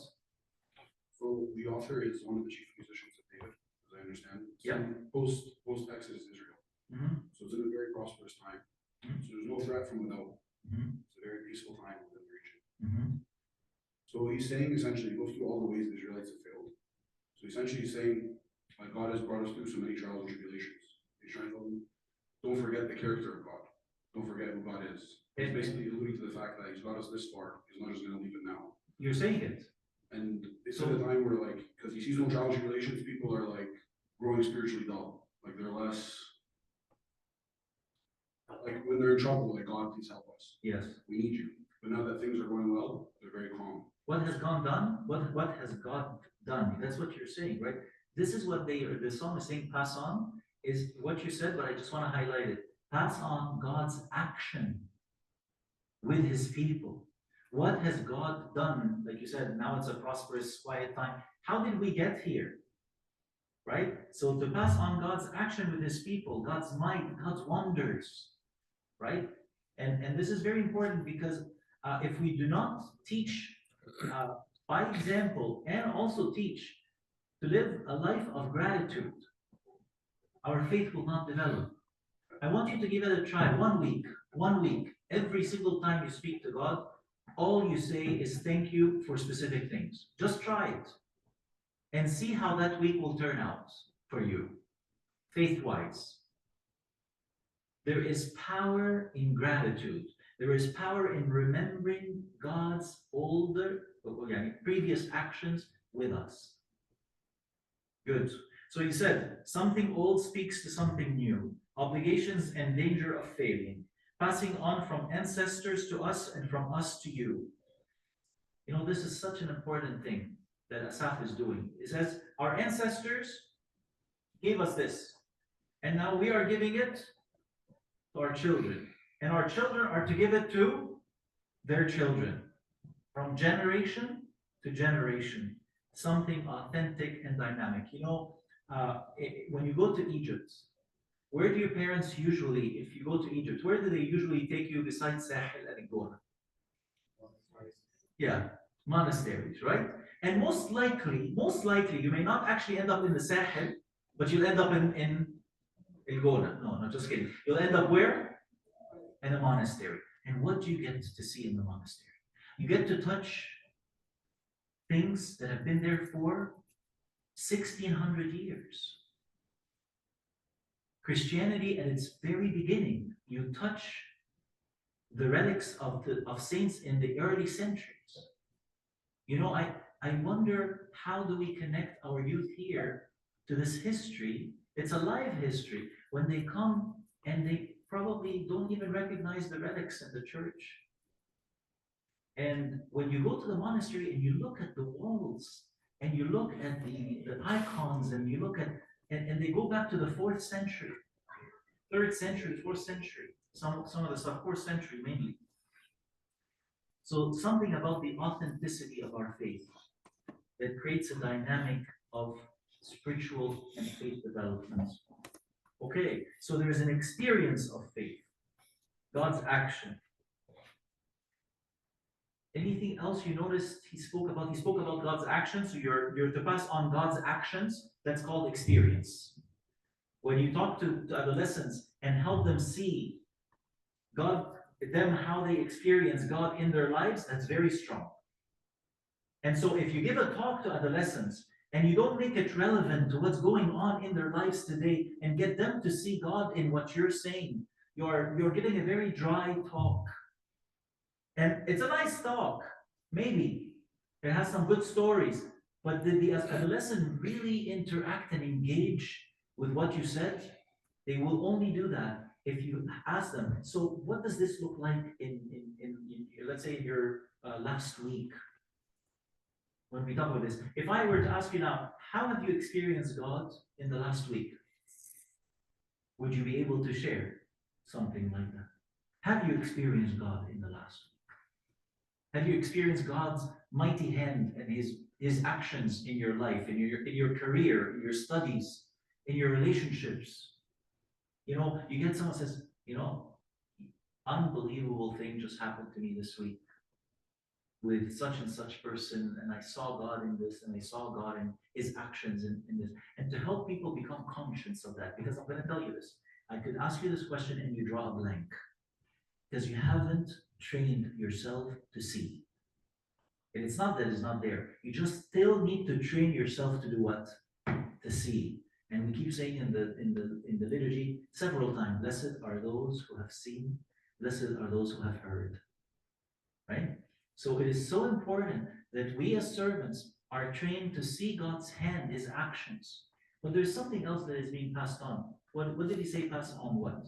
The actions of God and what? His commandments. Yes, the decrees, the laws, and the commandments. So what does that mean today for us when we help develop like spiritual development of adolescents? What does that mean? So we still pass on like the rules and like the stories. I think from my perspective at least, when we're teaching little kids in service, a lot of the time sometimes they go, why are we learning this story again? We've covered this over and over again. Mhm. But because they have such strong messages, like we do the same like biblical stories over and over again since grade 1 all the way to grade 6.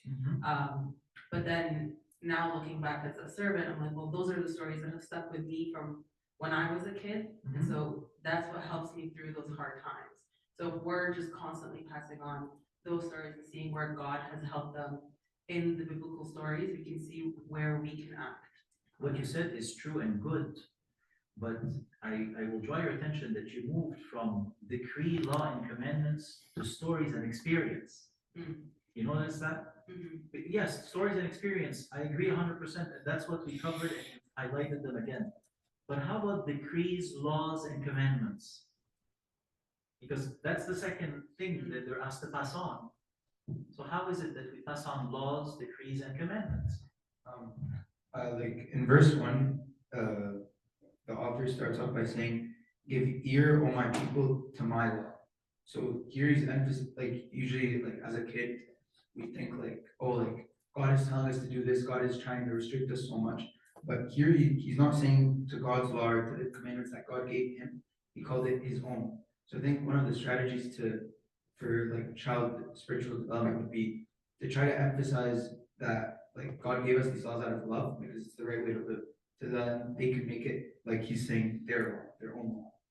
Sure, so you're talking about internalizing and owning. This is now the law of God is my law. It's not someone else's, it's mine now. I take it in, okay. But I guess what I'm asking is a little bit different. How often, and I don't want to sound negative, I don't mean it in a negative way, but how often do you hear from a youth, oh, you know what, I probably should not engage in those discussions at school because I don't know how to answer questions about my faith. Or I'm scared, I don't know if I have, how many of our youth growing in the church can really speak of their faith strongly and be able to tell what the laws, the decrees, and the commandments are? What is this saying about the way we're teaching? There is a problem in the education, in the religious education, in this. Yes, we educate, we can live a good experience with God. And then all of a sudden, when we don't know our statutes, we don't know what actually we believe in. It's always funny when people do those quizzes at universities and schools and stuff, and you get these funny answers. And I'm not talking about knowledge, just knowledge about the faith itself. What is it that you believe in? So the laws and the decrees and the commandments. Faith is two parts. Faith is an experience, but faith is also the tenets of the faith, like the actual statutes of the faith, what we believe in. It is said that, and as we celebrate this year, 1700 years on about Nicaea, 1700 anniversary of Nicaea, it is said in the history of the church that those who caught Arius blaspheming and becoming heretical in his sermons were the children and mothers in the church. The children. The children went to their mother saying, something is funny today in Abuna's sermon. And the mother said, tell me, Habibi, illa hasal. And that's exactly how it happened, pretty much. That the children reported Arius to their mothers. Children. They knew their faith. They knew their faith. How can we have someone like Abanog, Saint Abanog, very young, 12-year-old? The emperor could tell him, it's okay, no problem. You believe in the triune God, you believe in God, wonderful. And also, by the way, God made the statue for you to worship, and go ahead, Habibi. And the 12-year-old says, that doesn't work. How? Because something about knowing about your faith. How many people today, I really say this, how many young people today are registered for seminaries? You know that our seminary, in maybe some other seminaries, they have other people, so we have to look into our seminary, but in general, mostly adult people. Adult is in like 40, 50, something about the way we teach faith has to be much more grounded in the decrees, the laws as well, without forgetting the experience. One last question to you guys. What does Asaf say? Who should be better in the faith? The old generation or the newer generation? Yeah, do you know where, can you get that verse? If I were to ask you here, honestly, in your heart, do you believe your parents have stronger faith or do you? The verse 8. Yeah, say the verse, please. I'm not really sure if it's a proverb, but it says from the beginning that they should make them known to their children, that the generation to come might know them, the children who would be born, that they may arise and declare them to their children, that they may set their hope in God and not forget the works of God, but keep his commandments, and may not be like their fathers, a stubborn and rebellious generation, a generation that did not set its heart aright, and whose spirit was and may not be like Their fathers who were what? Stubborn. And so Asaf is saying, if you are developing faith properly in your community, your children must grow more passionate about God than you. So my question to you, in your own heart, do you believe that the parents are closer to God and developed better in faith and spirituality, or the younger generation? We always speak about the younger generation in a negative way, right? The younger generation, their faith dwindled, and maybe by the time they have children or grandchildren, they're not going to be in the church. You've heard that narrative, right? You've heard it? You heard it? Yeah. So, no, Asaf is saying, no. You've got to bring up your children in such a way that they be better than you, faith-wise. You must, as a servant, bring about a generation who will be holier than you, more set apart for God than you. This is it. This is very important. What happens if the other way takes place? We end up with empty churches being sold, generations who become atheists, right? Like this happened in BC time, right? So you should do a better job than the older generation. It's called positive, progressive faith development. Positive, progressive faith development. Any questions on that? And how do we do that? Can someone tell me, can you throw some ideas? How is it that we can serve the younger generation with the intention to bring them to be of faith more than us? How is that possible? That's a hard thing to do. I don't know if this is a solution, but having them just be excited about what we're learning. I think a part of service is also trying to cater to the generation. So instead of just doing like lecture type lessons, if they're excited about what they're doing, if it's more discussion-based work, then at least they can come up with their own ways to explain what we're talking about. So it makes them want to look more into it and actually explain their point of view. Right. So hence YMCP. Why are we learning? Did we learn before the previous gen? No, but we're trying, right? So that we can deliver something in a better way. We're trying to grow spiritually, individually. And there was a time, and not your time, not my time, but I tell you, maybe my parents' time and their parents, they were known as like some dark ages within the Coptic Orthodox Church. We speak about Habib Gerges and Habib Gerges, Abu Nabshoy Kamel, Pope Kyrillos, as people who actually revived the church.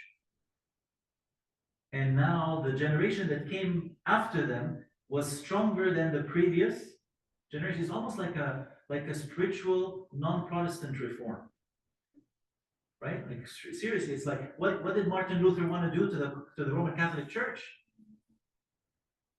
He wanted to wake up the Roman Catholic Church because the Roman Catholic Church was not going the right direction, correct?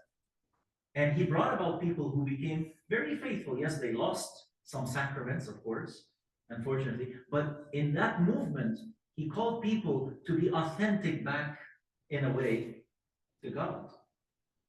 A way that the Roman Catholic at the time was not living it. We have someone from online.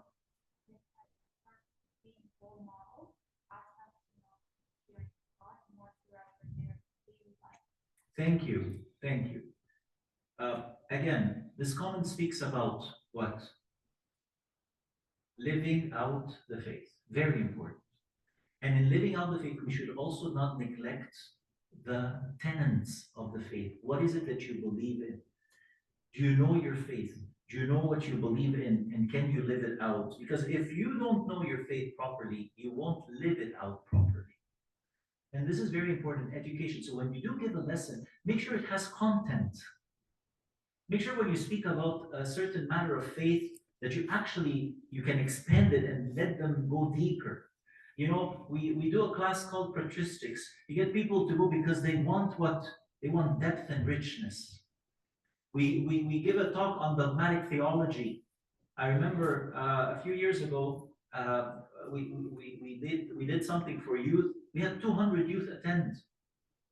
Sayyidina Amin did something for the youth, maybe a few years ago, maybe 3-4 years ago. We had 200 people attend, just very thirsty for depth in the faith. So you can no longer give a shallow talk. You can no longer just come unprepared. You can no longer come not living. So both the content and the way you live it. Group number 3, just for time's sake. Yes. I just have like 2 very quick things to add. Another like strategy as well, but this comes when it's like regarding education, is that like shifting the focus from like this is what happens when you're not with God, all of these things, bad things will happen to you. To like look at how amazing life is with God and how like amazing and beautiful and wonderful God's love is for you. Yes. And the other thing is like when you were talking about the saints, like Hebrews 13, where it says like, remember those who rule over you, who have spoken the word of God to you, whose faith follow, considering the outcome of their conduct. Which is like you learn to follow in the lives of the saints, because you see like these people live like beautiful holy lives with Christ and like really enjoyed everything, and then like as an outcome of that, you will also want to experience that yourself too. Yes. As a youth. And I think in Hebrews we'll talk a little bit more about that, but I just highlight one thing. If you ever want to experience a spiritual revival, take a biography of the saints and read it. So how many of you read A Silent Patriarch? Okay. How many of you read Father Arseni? Okay. Did you like The Silent Patriarch? Yeah. Read Father Arseni, for example. I want you to read that book. It's going to, I guess the word that we use is inflame your heart to love God. It's going to inflame your heart to be serious about your spiritual walk with God. Because you read in the life of a real person what they've been through and how they lived out the faith. So when you read in the biographies of the saints, there's another book called The Hermit Fathers, the beautiful book. It's all about the Hermit Fathers, their stories. Your heart will move. How? Why? Because of the experience of those who have lived the faith and the way that their life story is written, it will move you towards God. Hebrews, third group. Thank you, group 1 and 2, and the group online. Now, third group, Hebrews 11. What's the setting? So it starts off with the setting. It was a letter written by St. Paul to the Church of Hebrews. Basically at the time it was an established, or it is an established church that was kind of enduring through a lot of persecution. Thank you. That's it. So it's a church that is Christian. They were Jews who became Christian, and they were established and everything, but now the setting is they're going through a hard time. Remember what you said, Hero? Faith through trials and tribulations. They're going through a hard time, but instead of their faith developing, what was happening to the Church of Hebrews? They were denying Christ and going back to their Jewish tradition. Right? So, good. Key points about strategies for faith development. So the passage starts off by going through a lot of different stories and examples of the Old Testament. Yep. So from that we take away that we should always kind of look back and remember at certain past events where God has helped us. Again, actions of God in our lives, experience of God in the life of His saints and in our life. Yes. And through those examples, there's many of them that would kind of discuss people in groups specifically. So from that we took away that that faith it's not kind of, you're not alone. It's not a single person. It's more of a collective faith. It's a collective faith. Good. Yeah. So you belong to something bigger than you, larger than you. And also it was they're, you know, through all these stories, they kind of always came out on top or came out victorious. So it's just another signal to kind of remain or have courage in these tribulations or during these tough times. So what is faith defined as? In here, we wrote it's kind of as consistency regardless of the external circumstances. Yes. Consistency. So basically, St. Paul is saying, you would know you have faith if you do what? If you remain in it despite the hardship. So do we teach that type of faith to our youth, and how? Do we teach that being faithful is about trust even when things don't call you to trust? Hardships don't call us to trust, right? It is Christ who calls us to trust. But hardship calls us to do what? Do what? To doubt. To even reconsider. To deny. Is that what you said?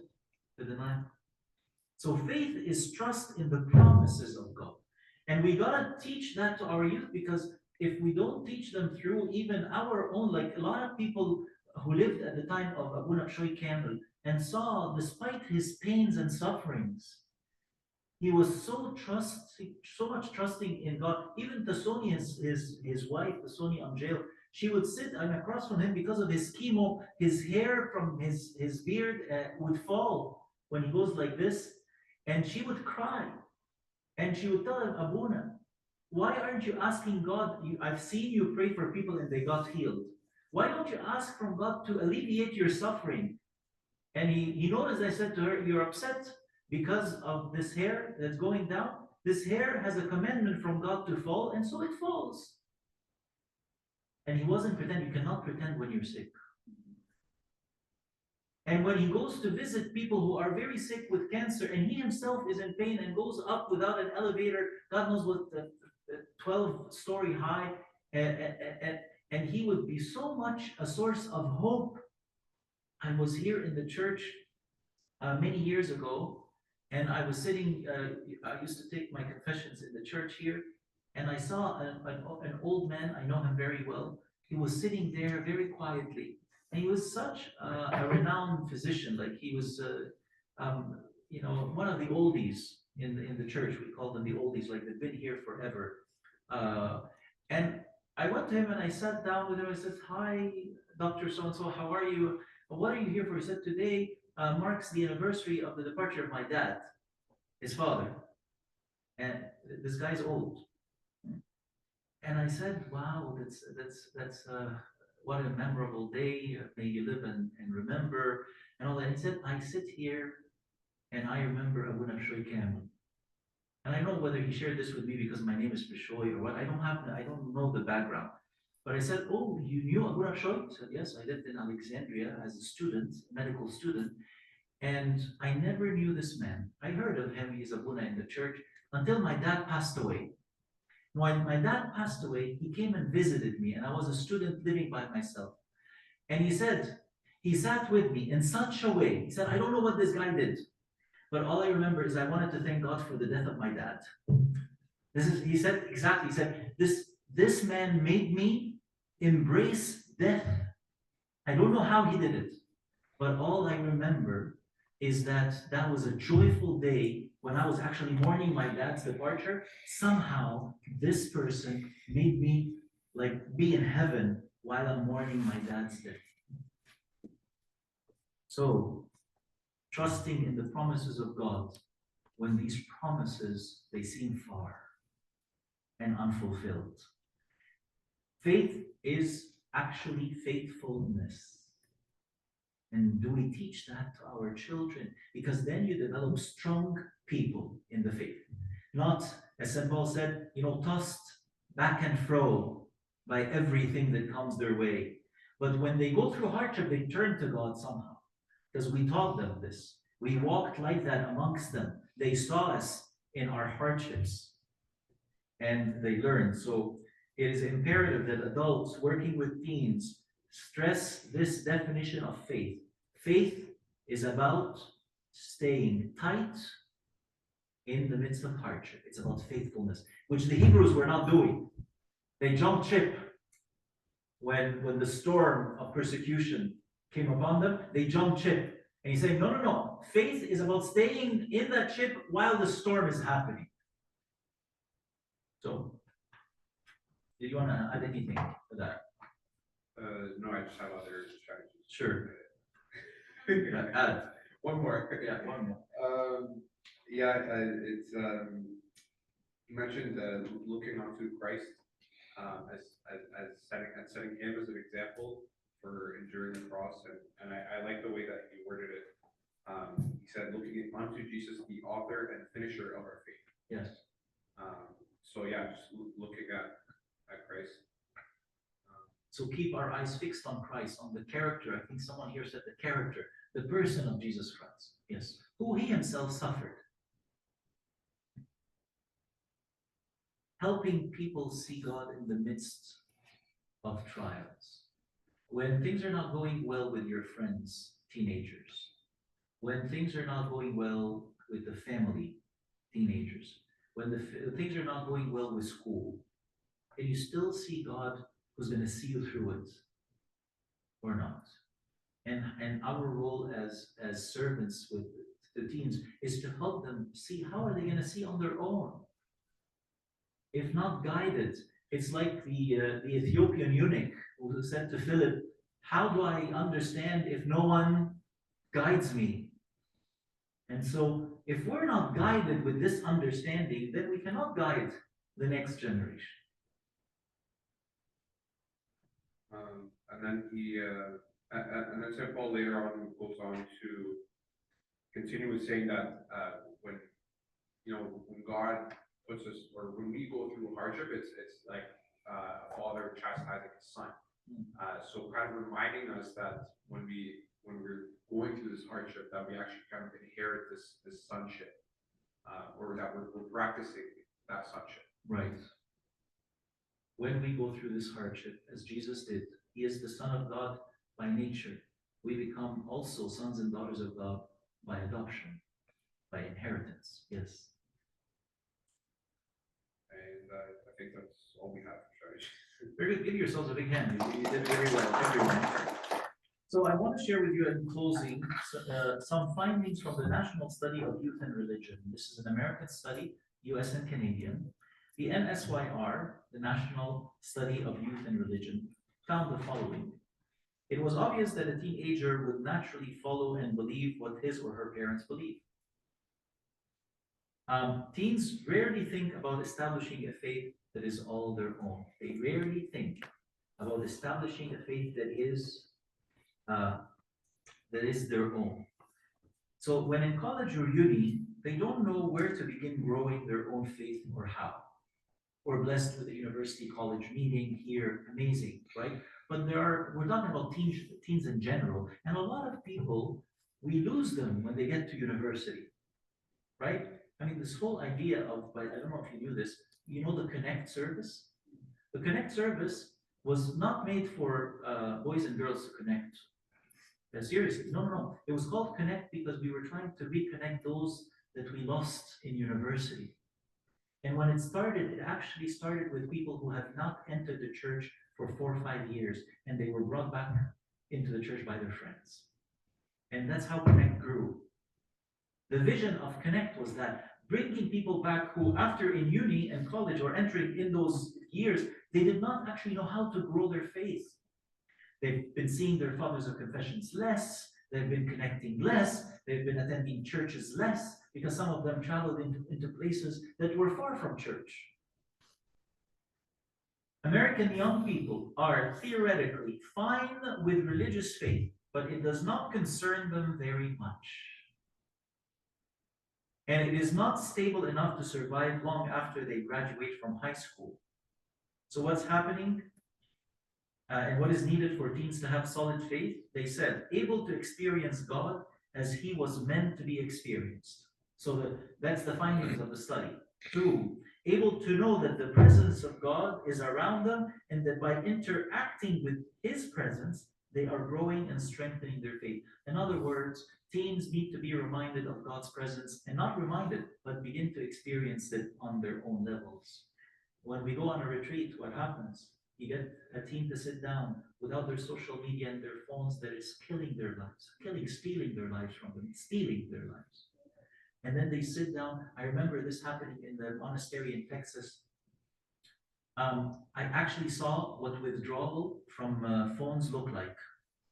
I had teenagers bouncing against the wall because they don't have their phones, really, literally going like this. I mean, what's going on with you? They're very irritable because what? They're not getting their fix, right? It's so true. Psychological fix isn't happening. The dopamine isn't being produced, right? For the first 2 days, miserable, miserable, miserable teens for 2 days. And then the third day, their chemicals got balanced, and they started entering tasbihah more and attending tasbihah. And by the fourth day, I got a group of them, and one of them said to me, Abuna, this is for the first time that I experienced something called spiritual fun. First, I did not key in this word, he did, right? I did not know there was such a thing as spiritual fun. I'm having fun spiritually, and I'm not on my phone.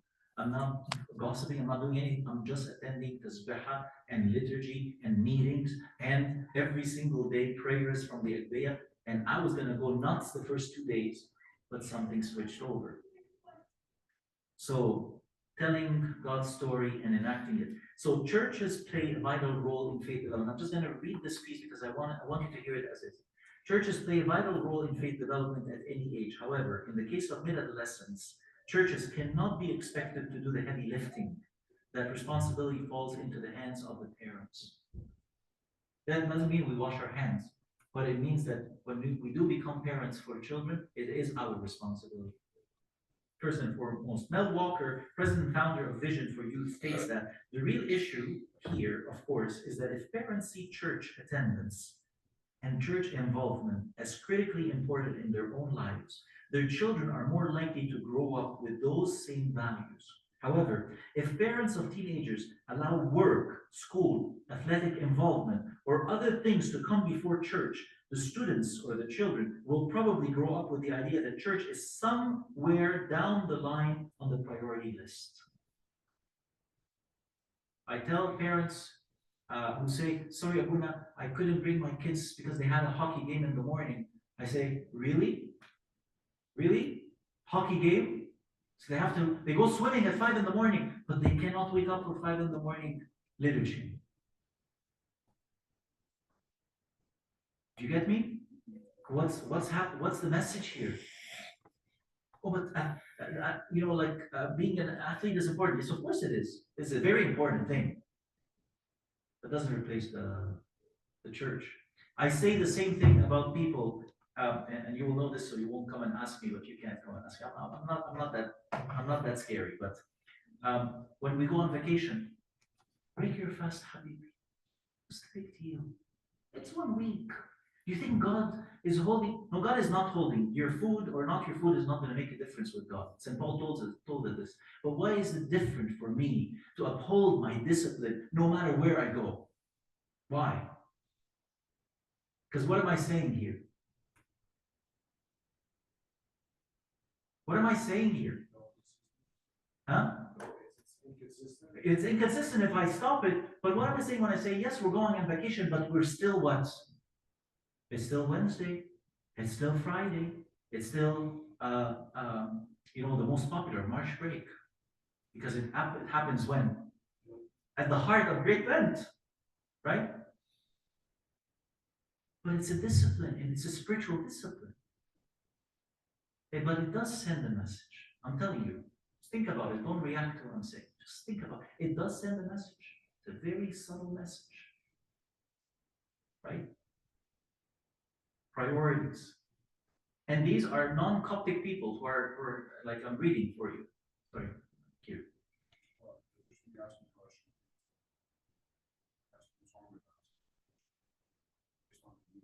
Convenience. And then we philosophize, like we have philosophy behind like Fasting is not just the food, and we say that when we want to eat fatar. But when we have to eat siyami, it's about the food. Like, you see that there's a bit of hypocrisy here. And I'm telling you, this is not just an issue of people. Even when I go on vacation, it's a Wednesday, and I look and there's some very nice food, right? But I have to say what? I'm fasting. Fasting, anyways, if Walker is true, then it is good enough for parents to drop their teens or drive. Is it good enough if Walker and what he said is true? Is it good enough then for parents to drop off their teens or drive them to church twice a week and that's it? No way. Parents are to also integrate God and his decrees into every aspect of the life of their children. So reality is church needs to support parents to do that very important, unreplaceable or irreplaceable job. When parents say, I don't know how to interact with my children on a spiritual level, this is where the church can come in and guide the parents on how to do that. So faith growth and development begins to be owned by teens when you hear them say, I want to learn more about God. And you see them, and thank God we have been blessed with that in the church. We have been. There's no question. We have younger people who are, more involved in church activities than their parents. They have been studying in Maharagan and Karaza where the parents haven't. They have, and I'm not comparing to say, oh, bad parents. No. The parents are the one putting them in the church. But I'm saying what we have younger people who are doing what? Who are engaging more. We got to make sure that the next generation engages more and is connected more. And finally, I close with the lockbox theory, which this research was able to conclude. Teens who have only developed faith under the shelter of their parents, when they leave their parents' home, they act as though their faith is non-existent. And so we see this, if a teen was not led to own up their faith and integrate the passed on faith into their own life, they moved to uni, college, carrying a so-called faux faith. You know, faux leather? Faux faith. And what is that faux faith? They place their faith in a box when they go to university. And they go out and they do anything and everything that is done on campus. Whether it is in line with their beliefs or values or not. I'm not saying bad people. That's not what I'm saying. Because some of us may have already done that. But what I'm saying is, it's a reflection that that faith has not yet what? Matured. Fair? Fair? But you get someone who goes to the same uni, same year, and everybody's going to party and drink and smoke and do all sorts of things, but that one or two or three or four or Copts in a certain place say, no, we're not doing this. All I'm saying is that faith has developed a little bit further than the previous one that I described. Fair? Fair? Because that one is lived out apart from the parents, and parents know nothing. They don't know what's going on campus. And yet there you find someone who stands up for their faith despite the fact that it's not the parent who's telling them. So the lockbox theory says that every once in a while, basically the teenage, on Friday, Saturday, Sunday, or Sunday, they put on their faith, they go to church, they're wonderful, halo on top of their heads, hands dripping oil, and they're like levitating in the church, levitating.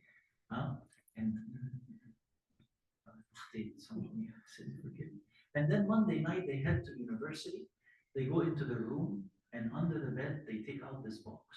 They open it, they take off their faith, and they put it in the box, and they lock it, put it under the bed, live without that faith coat from Monday to the next Friday. And then on Friday, they kick that box out from under the bed, open it, put on their faith, drive back home.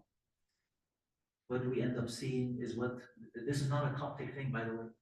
This is an SYR known as the lockbox theory.